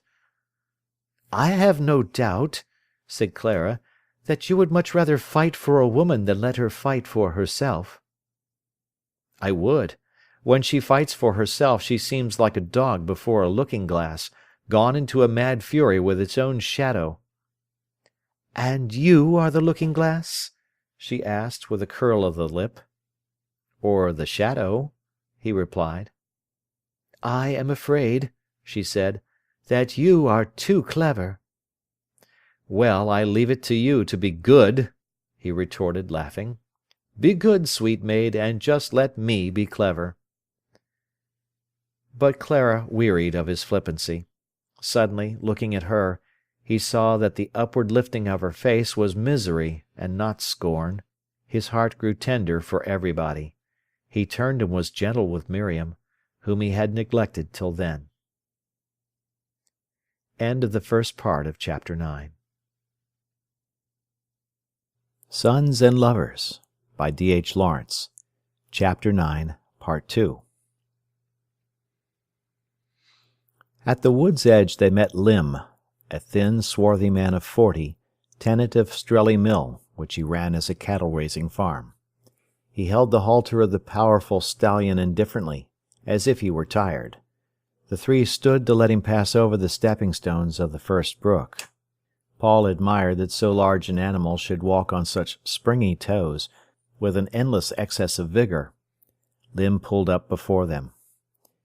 "Tell your father, Miss Slivers," he said in a peculiar piping voice, "that his young beastes has broke that bottom fence 3 days in running." "Which?" asked Miriam, tremulous. The great horse breathed heavily, shifting round its red flanks, and looking suspiciously with its wonderful big eyes upwards from under its lowered head and falling mane. "Come along a bit," replied Lim, "and I'll show you." The man and the stallion went forward. It danced sideways, shaking its white fetlocks and looking frightened, as it felt itself in the brook. "No hanky-pankying," said the man affectionately to the beast. It went up the bank in little leaps, then splashed finely through the second brook. Clara, walking with a kind of sulky abandon, watched it half fascinated, half contemptuous. Lim stopped and pointed to the fence under some willows. "There, you see where they got through," he said. "My man's druv 'em back 3 times." "Yes," answered Miriam, colouring as if she were at fault. "Are you coming in?" asked the man. "No, thanks, but we should like to go by the pond." "Well, just as you've a mind," he said. The horse gave little whinnies of pleasure at being so near home. "He is glad to be back," said Clara, who was interested in the creature. "Yes, he's been a tidy step to-day." They went through the gate, and saw approaching them from the big farmhouse a smallish, dark, excitable-looking woman of about 35. Her hair was touched with grey, her dark eyes looked wild. She walked with her hands behind her back. Her brother went forward. As it saw her, the big bay stallion whinnied again. She came up excitedly. "Are you home again, my boy?" she said tenderly to the horse, not to the man. The great beast shifted round to her, ducking his head. She smuggled into his mouth the wrinkled yellow apple she had been hiding behind her back. Then she kissed him near the eyes. He gave a big sigh of pleasure. She held his head in her arms against her breast. "Isn't he splendid?" said Miriam to her. Miss Lim looked up. Her dark eyes glanced straight at Paul. "Oh, good evening, Miss Slivers," she said. "It's ages since you've been down." Miriam introduced her friends. "Your horse is a fine fellow," said Clara. "Isn't he?" Again she kissed him. "As loving as any man." "More loving than most men, I should think," replied Clara. "He's a nice boy," cried the woman, again embracing the horse. Clara, fascinated by the big beast, went up to stroke his neck. "He's quite gentle," said Miss Lim. "Don't you think big fellows are?" "He's a beauty," replied Clara. She wanted to look in his eyes. She wanted him to look at her. "It's a pity he can't talk," she said. "Oh, but he can, all but," replied the other woman. Then her brother moved on with the horse. "Are you coming in? Do come in, Mr. I didn't catch it." "Morel," said Miriam. "No, we won't come in, but we should like to go by the mill pond." "Yes, yes, do. Do you fish, Mr. Morel?" "No," said Paul. "Because if you do, you might come and fish any time," said Miss Limb. "We scarcely see a soul from week's end to week's end. I should be thankful." "What fish are there in the pond?" he asked. They went through the front garden, over the sluice, and up the steep bank to the pond, which lay in shadow, with its two wooded islets. Paul walked with Miss Limb. "I shouldn't mind swimming here," he said. "Do," she replied. "Come when you like. My brother will be awfully pleased to talk with you. He is so quiet, because there is no one to talk to. Do come and swim." Clara came up. "It's a fine depth," she said, "and so clear." "Yes," said Miss Limb. "Do you swim?" said Paul. "Miss Limb was just saying we could come when we liked." "Of course there's the farm hands," said Miss Limb. They talked a few moments, then went up the wild hill, leaving the lonely, haggard-eyed woman on the bank. The hillside was all ripe with sunshine. It was wild and tussocky, given over to rabbits. The three walked in silence. Then, "She makes me feel uncomfortable," said Paul. "You mean Miss Limb?" asked Miriam. "Yes." "What's the matter with her? Is she going dotty with being too lonely?" "Yes," said Miriam.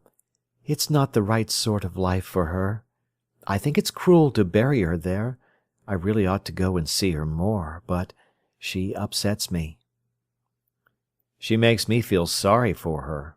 Yes, and she bothers me," he said. "I suppose," blurted Clara suddenly, "she wants a man." The other two were silent for a few moments. "But it's the loneliness sends her cracked," said Paul. Clara did not answer, but strode on uphill. She was walking with her hand hanging, her legs swinging as she kicked through the dead thistles and the tussocky grass, her arms hanging loose. Rather than walking, her handsome body seemed to be blundering up the hill. A hot wave went over Paul. He was curious about her. Perhaps life had been cruel to her. He forgot Miriam, who was walking beside him, talking to him. She glanced at him, finding he did not answer her. His eyes were fixed ahead on Clara. "Do you still think she is disagreeable?" she asked. He did not notice that the question was sudden. It ran with his thoughts. "Something's the matter with her," he said. "Yes," answered Miriam.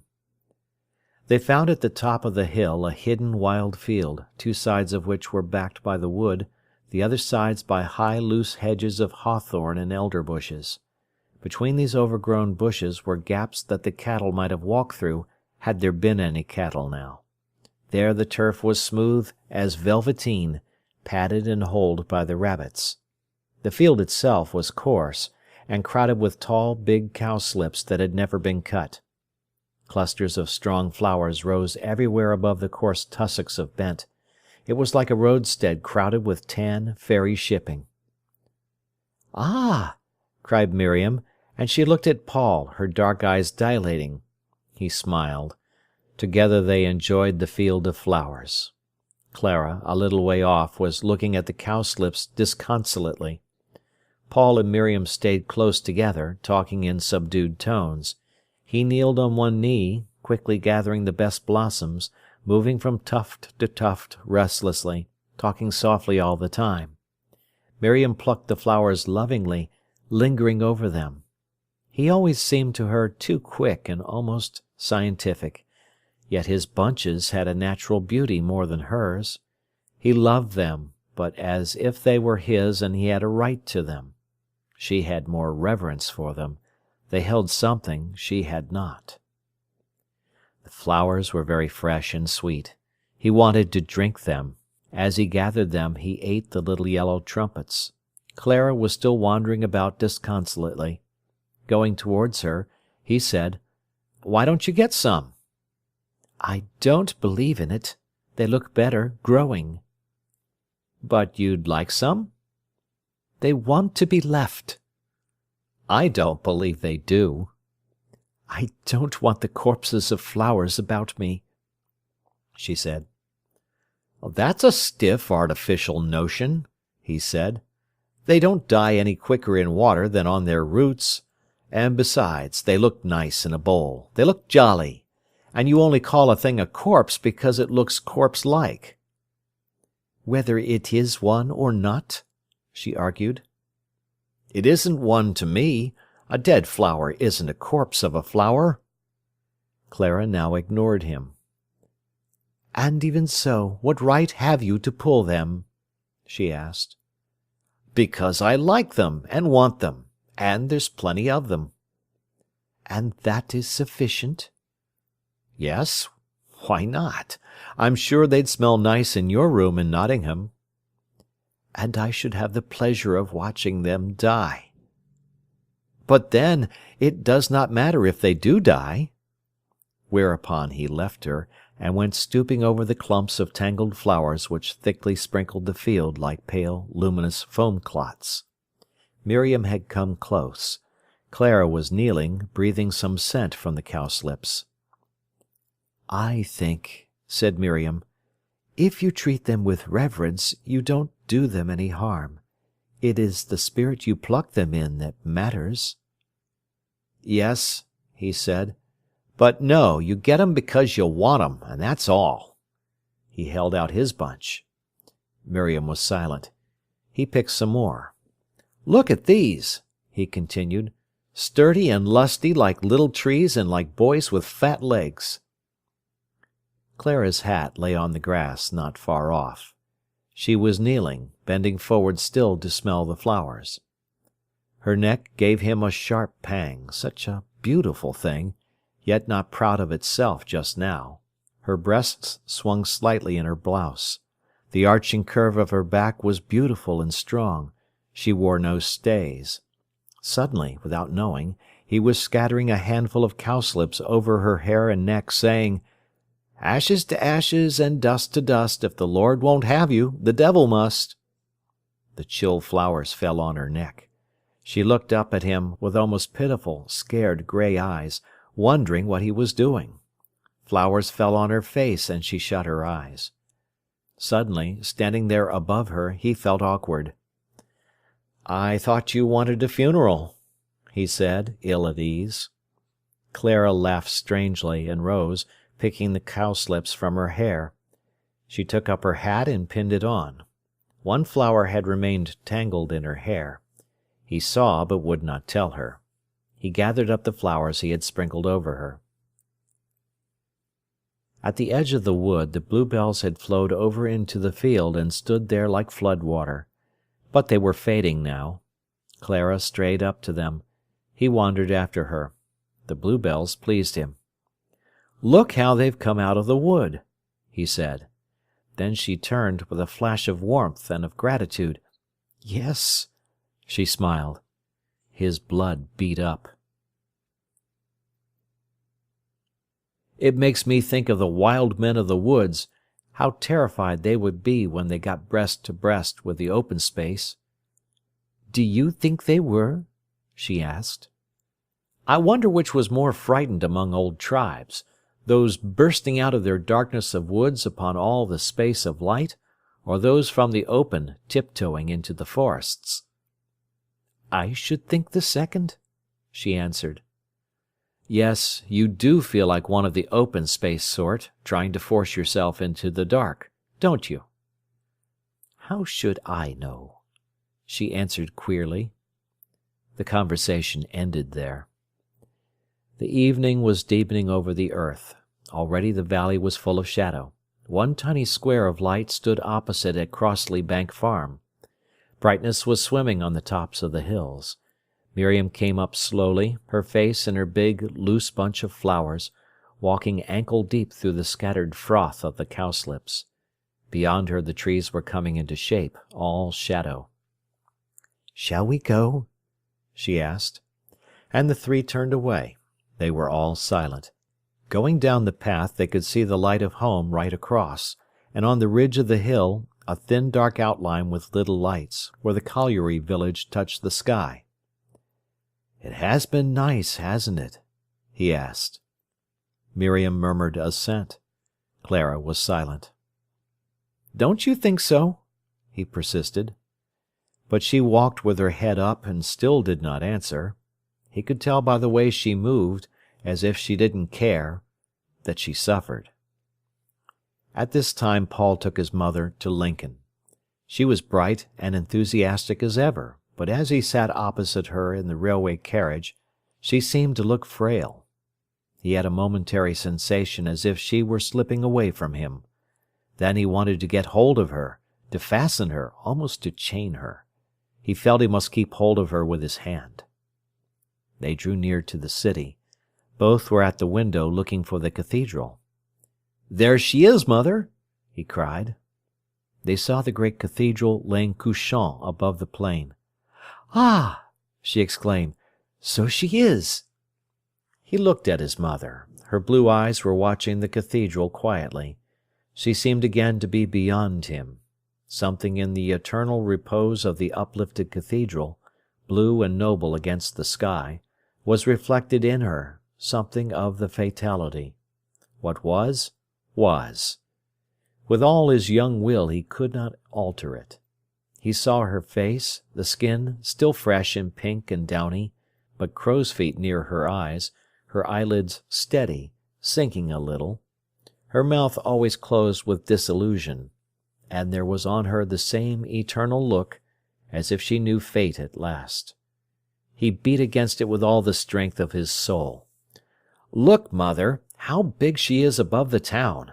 Think, there are streets and streets below her. She looks bigger than the city altogether." "So she does!" exclaimed his mother, breaking bright into life again.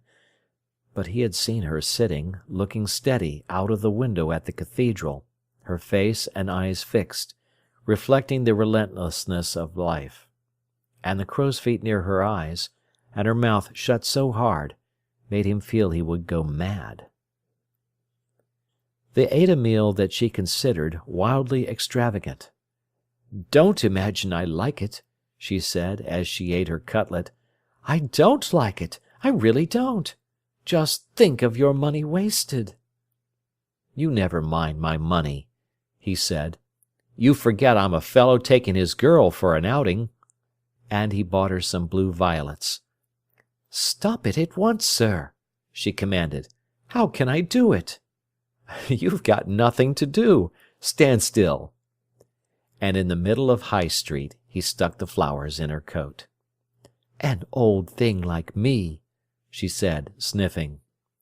"You see," he said, "I want people to think we're awful swells. So look Ikey." "I'll chow your head," she laughed. "Strut," he commanded. "Be a fantail pigeon."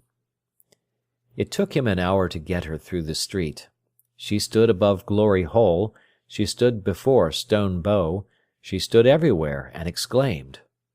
A man came up, took off his hat and bowed to her. "Can I show you the town, madam?" "No, thank you," she answered. "I've got my son." Then Paul was cross with her for not answering with more dignity. "You go away with you!" she exclaimed. "Ha! That's the Jew's house. Now, do you remember that lecture, Paul?" But she could scarcely climb the cathedral hill. He did not notice. Then suddenly he found her unable to speak. He took her into a little public house where she rested. "It's nothing," she said. "My heart is only a bit old. One must expect it." He did not answer, but looked at her. Again his heart was crushed in a hot grip. He wanted to cry. He wanted to smash things in fury. They set off again, pace by pace, so slowly, and every step seemed like a weight on his chest. He felt as if his heart would burst. At last they came to the top. She stood enchanted, looking at the castle gate, looking at the cathedral front. She had quite forgotten herself. "Now this is better than I thought it could be," she cried. But he hated it. Everywhere he followed her, brooding. They sat together in the cathedral. They attended a little service in the choir. She was timid. "I suppose it is open to anybody?" she asked him. "Yes," he replied. "Do you think they'd have the damned cheek to send us away?" "Well, I'm sure," she exclaimed, "they would if they heard your language." Her face seemed to shine again with joy and peace during the service, and all the time he was wanting to rage and smash things and cry. Afterwards, when they were leaning over the wall, looking at the town below, he blurted suddenly, "Why can't a man have a young mother? What is she old for?" "Well," his mother laughed, "she can hardly help it." "And why wasn't I the oldest son? Look, they say the young ones have the advantage, but look, they had the young mother. You should have had me for your eldest son." "I didn't arrange it," she remonstrated. "Come to consider, you're as much to blame as me." He turned on her, white, his eyes furious. "What are you old for?" he said, mad with his impotence. "Why can't you walk? Why can't you come with me to places?" "At one time," she replied, "I could have run up that hill a good deal better than you." "What's the good of that to me?" he cried, hitting his fist on the wall. Then he became plaintive. "It's too bad of you to be ill. Little it is—" "Ill!" she cried. "I'm a bit old, and you'll have to put up with it, that's all." They were quiet, but it was as much as they could bear. They got jolly again over tea. As they sat by Brayford, watching the boats, he told her about Clara. His mother asked him innumerable questions. "Then who does she live with?"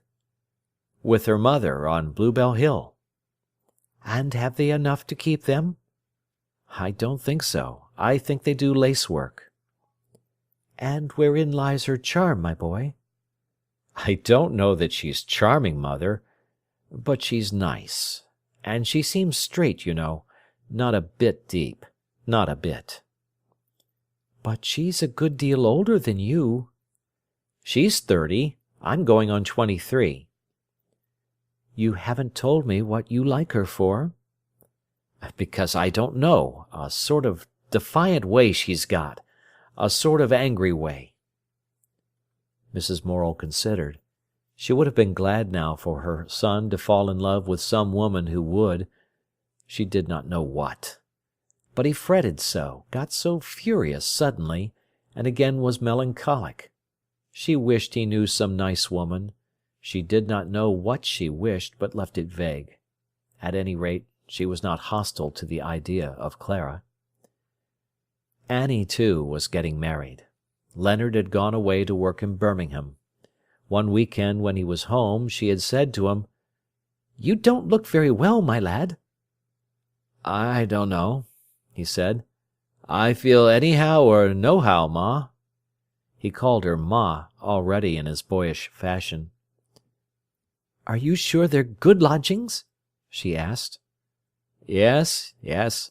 Only it's a winter when you have to pour your own tea out, and nobody to grouse if you team it in your saucer and sup it up. It somehow takes the taste out of it." Mrs. Morel laughed. "And so it knocks you up?" she said. "I don't know." "I want to get married," he blurted, twisting his fingers and looking down at his boots. There was a silence. "But," she exclaimed, "I thought you said you'd wait another year." "Yes, I did say so," he replied stubbornly. Again she considered. "And you know," she said, "Annie's a bit of a spendthrift. She's saved no more than £11, and I know, lad, you haven't had much chance." He coloured up to the ears. "I've got 33 quid," he said. "It doesn't go far," she answered.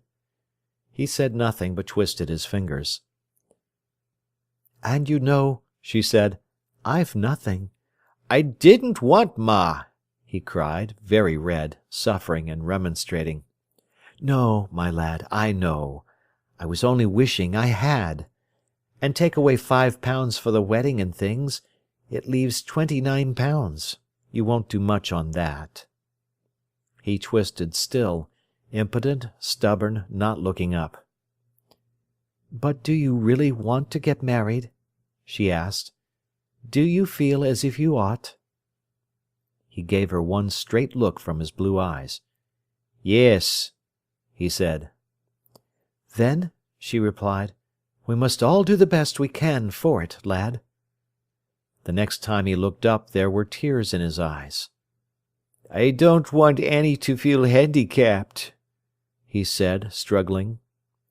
"My lad," she said, "you're steady. You've got a decent place.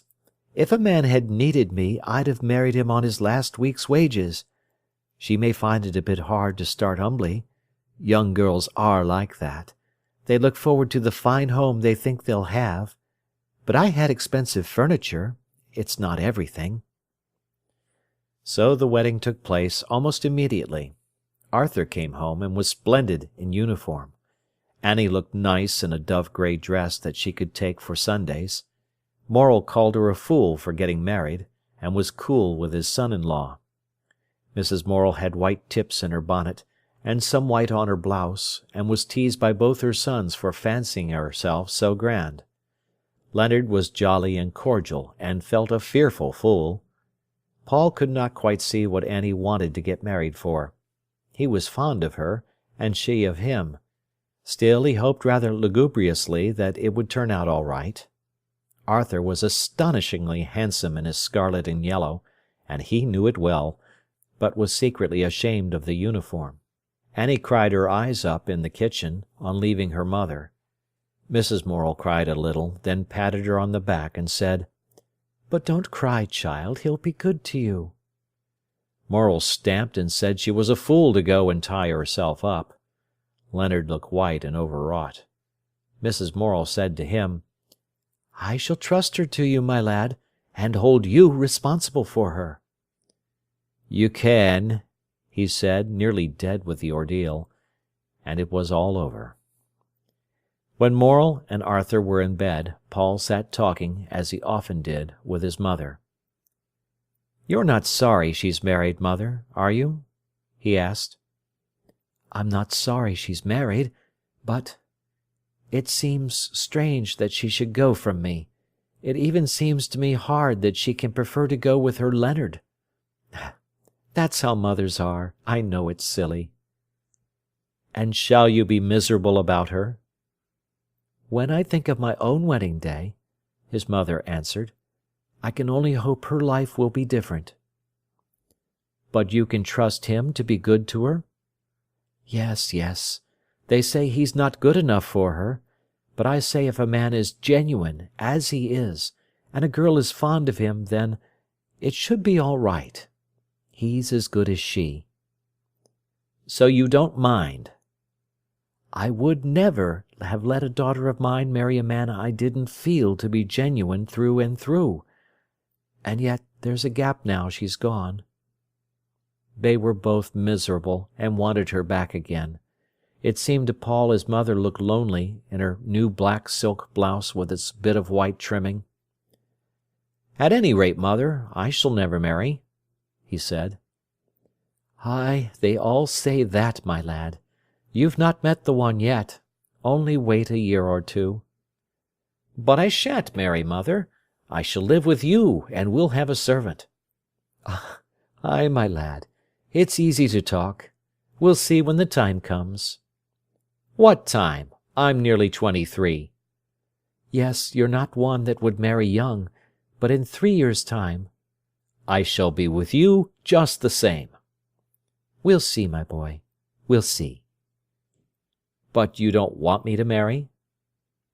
I shouldn't like to think of you going through your life without anybody to care for you and do. No." "And you think I ought to marry?" "Sooner or later every man ought." "But you'd rather it were later." "It would be hard, and very hard. It's as they say, 'A son's my son till he takes him a wife, but my daughter's my daughter the whole of her life.'" "And you think I'd let a wife take me from you?" "Well, you wouldn't ask her to marry your mother as well as you." Mrs. Morel smiled. "She could do what she liked. She wouldn't have to interfere." "She wouldn't, till she'd got you, and then you'd see." "I never will see. I'll never marry while I've got you. I won't." "But I shouldn't like to leave you with nobody, my boy," she cried. "You're not going to leave me. What are you? 53. I'll give you to 75. There you are. I'm fat and 44. Then I'll marry a staid body. See?" His mother sat and laughed. "Go to bed," she said. "Go to bed. And we'll have a pretty house, you and me, and a servant, and it'll be just all right. I shall perhaps be rich with my painting." "Will you go to bed?" "And then you shall have a pony carriage. See yourself, a little Queen Victoria trotting round." "I tell you to go to bed," she laughed. He kissed her and went. His plans for the future were always the same. Mrs. Morel sat brooding. About her daughter, about Paul, about Arthur. She fretted at losing Annie. The family was very closely bound. And she felt she must live now to be with her children. Life was so rich for her. Paul wanted her, and so did Arthur. Arthur never knew how deeply he loved her. He was a creature of the moment.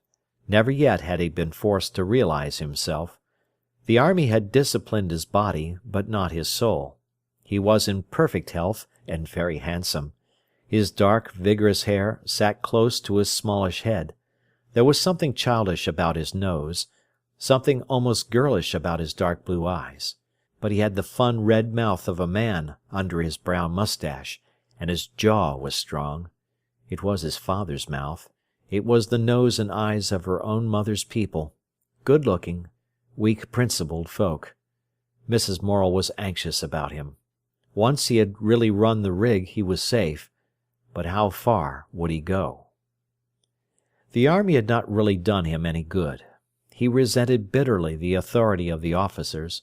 He hated having to obey as if he were an animal. But he had too much sense to kick. So he turned his attention to getting the best out of it. He could sing. He was a boon companion. Often he got into scrapes, but they were the manly scrapes that are easily condoned. So he made a good time out of it, whilst his self-respect was in suppression. He trusted to his good looks and handsome figure, his refinement, his decent education to get him most of what he wanted, and he was not disappointed. Yet he was restless. Something seemed to gnaw him inside. He was never still. He was never alone. With his mother he was rather humble. Paul he admired, and loved, and despised slightly. And Paul admired and loved and despised him slightly. Mrs. Morel had had a few pounds left to her by her father, and she decided to buy her son out of the army. He was wild with joy. Now he was like a lad taking a holiday. He had always been fond of Beatrice Wilde, and during his furlough he picked up with her again. She was stronger and better in health. The two often went long walks together, Arthur taking her arm in soldier's fashion, rather stiffly. And she came to play the piano whilst he sang. Then Arthur would unhook his tunic collar. He grew flushed, his eyes were bright. He sang in a manly tenor. Afterwards they sat together on the sofa. He seemed to flaunt his body. She was aware of him so, the strong chest, the sides, the thighs in their close-fitting trousers. He liked to lapse into the dialect when he talked to her. She would sometimes smoke with him. Occasionally she would only take a few whiffs at his cigarette. "Nay," he said to her one evening, when she reached for his cigarette, "Nay, that doesna. I'll give thee a smoke kiss if ter's a mind." "I wanted a whiff, no kiss at all," she answered. "Well, an' thou shalt have a whiff," he said, "along wi' t' kiss." "I want to draw at thy fag," she cried, snatching for the cigarette between his lips. He was sitting with his shoulder touching her. She was small and quick as lightning. He just escaped. "I'll give thee a smoke kiss," he said. "Thou art a knivey nuisance, Arty Morel," she said, sitting back. "Have thee a smoke kiss?" The soldier leaned forward to her, smiling. His face was near hers. "Sure na," she replied, turning away her head. He took a draw at his cigarette, and pursed up his mouth and put his lips close to her. His dark brown cropped moustache stood out like a brush. She looked at the puckered crimson lips, then suddenly snatched the cigarette from his fingers and darted away. He, leaping after her, seized the comb from her back hair. She turned, threw the cigarette at him. He picked it up, put it in his mouth, and sat down. "Nuisance!" she cried. "Give me my comb." She was afraid that her hair, specially done for him, would come down. She stood with her hands to her head. He hid the comb between his knees. "I've not got it," he said. The cigarette trembled between his lips with laughter as he spoke. "Liar!" she said. "It's true as I'm here," he laughed, showing his hands. "You brazen imp!" she exclaimed, rushing and scuffling for the comb, which he had under his knees. As she wrestled with him, pulling at his smooth, tight-covered knees, he laughed till he lay back on the sofa, shaking with laughter. The cigarette fell from his mouth, almost singeing his throat. Under his delicate tan the blood flushed up, and he laughed till his blue eyes were blinded, his throat swollen almost to choking. Then he sat up. Beatrice was putting in her comb. "That tickled me, Beat," he said thickly. Like a flash her small white hand went out and smacked his face. He started up, glaring at her. They stared at each other. Slowly the flush mounted her cheek. She dropped her eyes, then her head. He sat down sulkily. She went into the scullery to adjust her hair. In private there she shed a few tears, she did not know what for.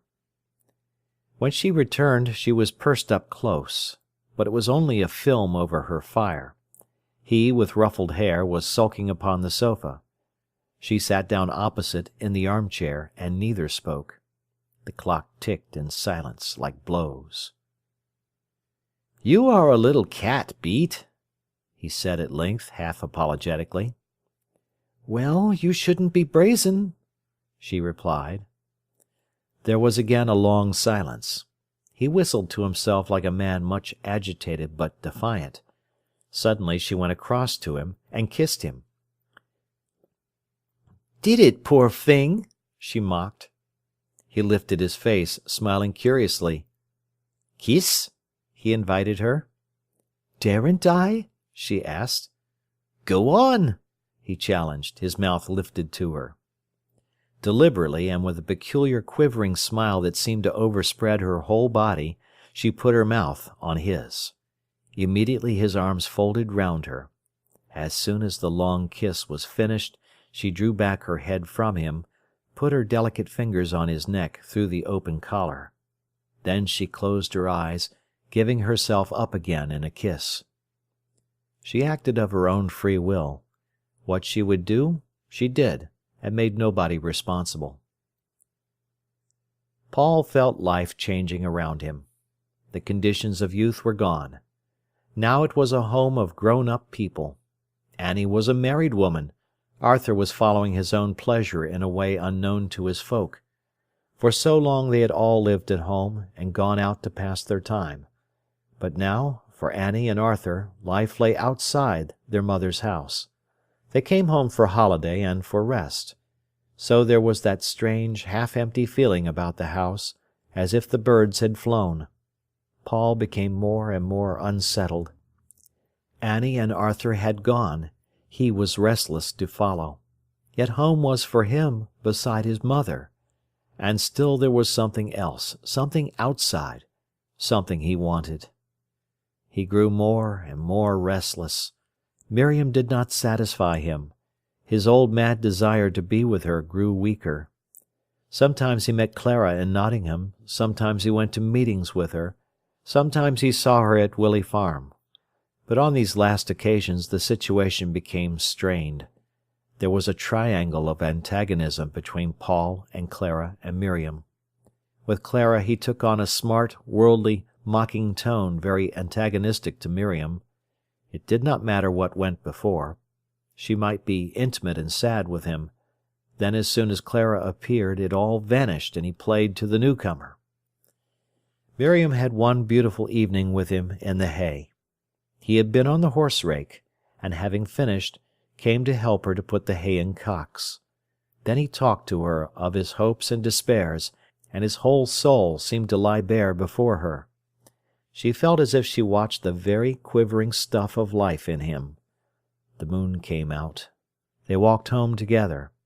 He seemed to have come to her because he needed her so badly, and she listened to him, gave him all her love and her faith. It seemed to her he brought her the best of himself to keep, and that she would guard it all her life.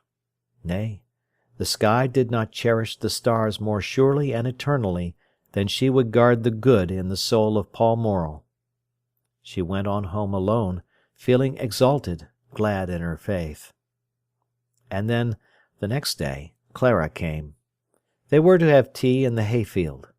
Miriam watched the evening drawing to gold and shadow, and all the time Paul was sporting with Clara. He made higher and higher heaps of hay that they were jumping over. Miriam did not care for the game and stood aside. Edgar and Geoffrey and Morris and Clara and Paul jumped. Paul won because he was light. Clara's blood was roused. She could run like an Amazon. Paul loved the determined way she rushed at the haycock and leaped, landed on the other side, her breast shaken, her thick hair come undone. "You touched!" he cried. "You touched!" "No," she flashed, turning to Edgar. "I didn't touch, did I? Wasn't I clear?" "I couldn't say," laughed Edgar. None of them could say. "But you touched," said Paul. "You're beaten." "I did not touch," she cried. "As plain as anything," said Paul. "Box his ears for me," she cried to Edgar. "Nay," Edgar laughed. "I daren't. You must do it yourself." "And nothing can alter the fact that you touched," laughed Paul. She was furious with him. Her little triumph before these lads and men was gone. She had forgotten herself in the game. Now he was to humble her. "I think you are despicable," she said. And again he laughed, in a way that tortured Miriam. "And I knew you couldn't jump that heap," he teased. She turned her back on him. Yet everybody could see that the only person she listened to or was conscious of was he, and he of her. It pleased the men to see this battle between them. But Miriam was tortured. Paul could choose the lesser in place of the higher, she saw. He could be unfaithful to himself, unfaithful to the real, deep Paul Morel. There was a danger of his becoming frivolous, of his running after his satisfaction like any Arthur or like his father. It made Miriam bitter to think that he should throw away his soul for this flippant traffic of triviality with Clara. She walked in bitterness and silence, while the other two rallied each other and Paul sported. And afterwards he would not own it, but he was rather ashamed of himself, and prostrated himself before Miriam. Then again he rebelled. "It's not religious to be religious," he said. "I reckon a crow is religious when it sails across the sky. But it only does it because it feels itself carried to where it's going, not because it thinks it's being eternal." But Miriam knew that one should be religious in everything, have God, whatever God might be, present in everything. "I don't believe God knows such a lot about himself," he cried. "God doesn't know things, he is things, and I'm sure he's not soulful." And then it seemed to her that Paul was arguing God on to his own side, because he wanted his own way and his own pleasure. There was a long battle between him and her. He was utterly unfaithful to her even in her own presence. Then he was ashamed, then repentant, then he hated her and went off again. Those were the ever-recurring conditions. She fretted him to the bottom of his soul. There she remained, sad, pensive, a worshipper. And he caused her sorrow. Half the time he grieved for her, half the time he hated her. She was his conscience, and he felt, somehow, he had got a conscience that was too much for him. He could not leave her, because in one way she did hold the best of him. He could not stay with her because she did not take the rest of him, which was 3/4. So he chafed himself into rawness over her.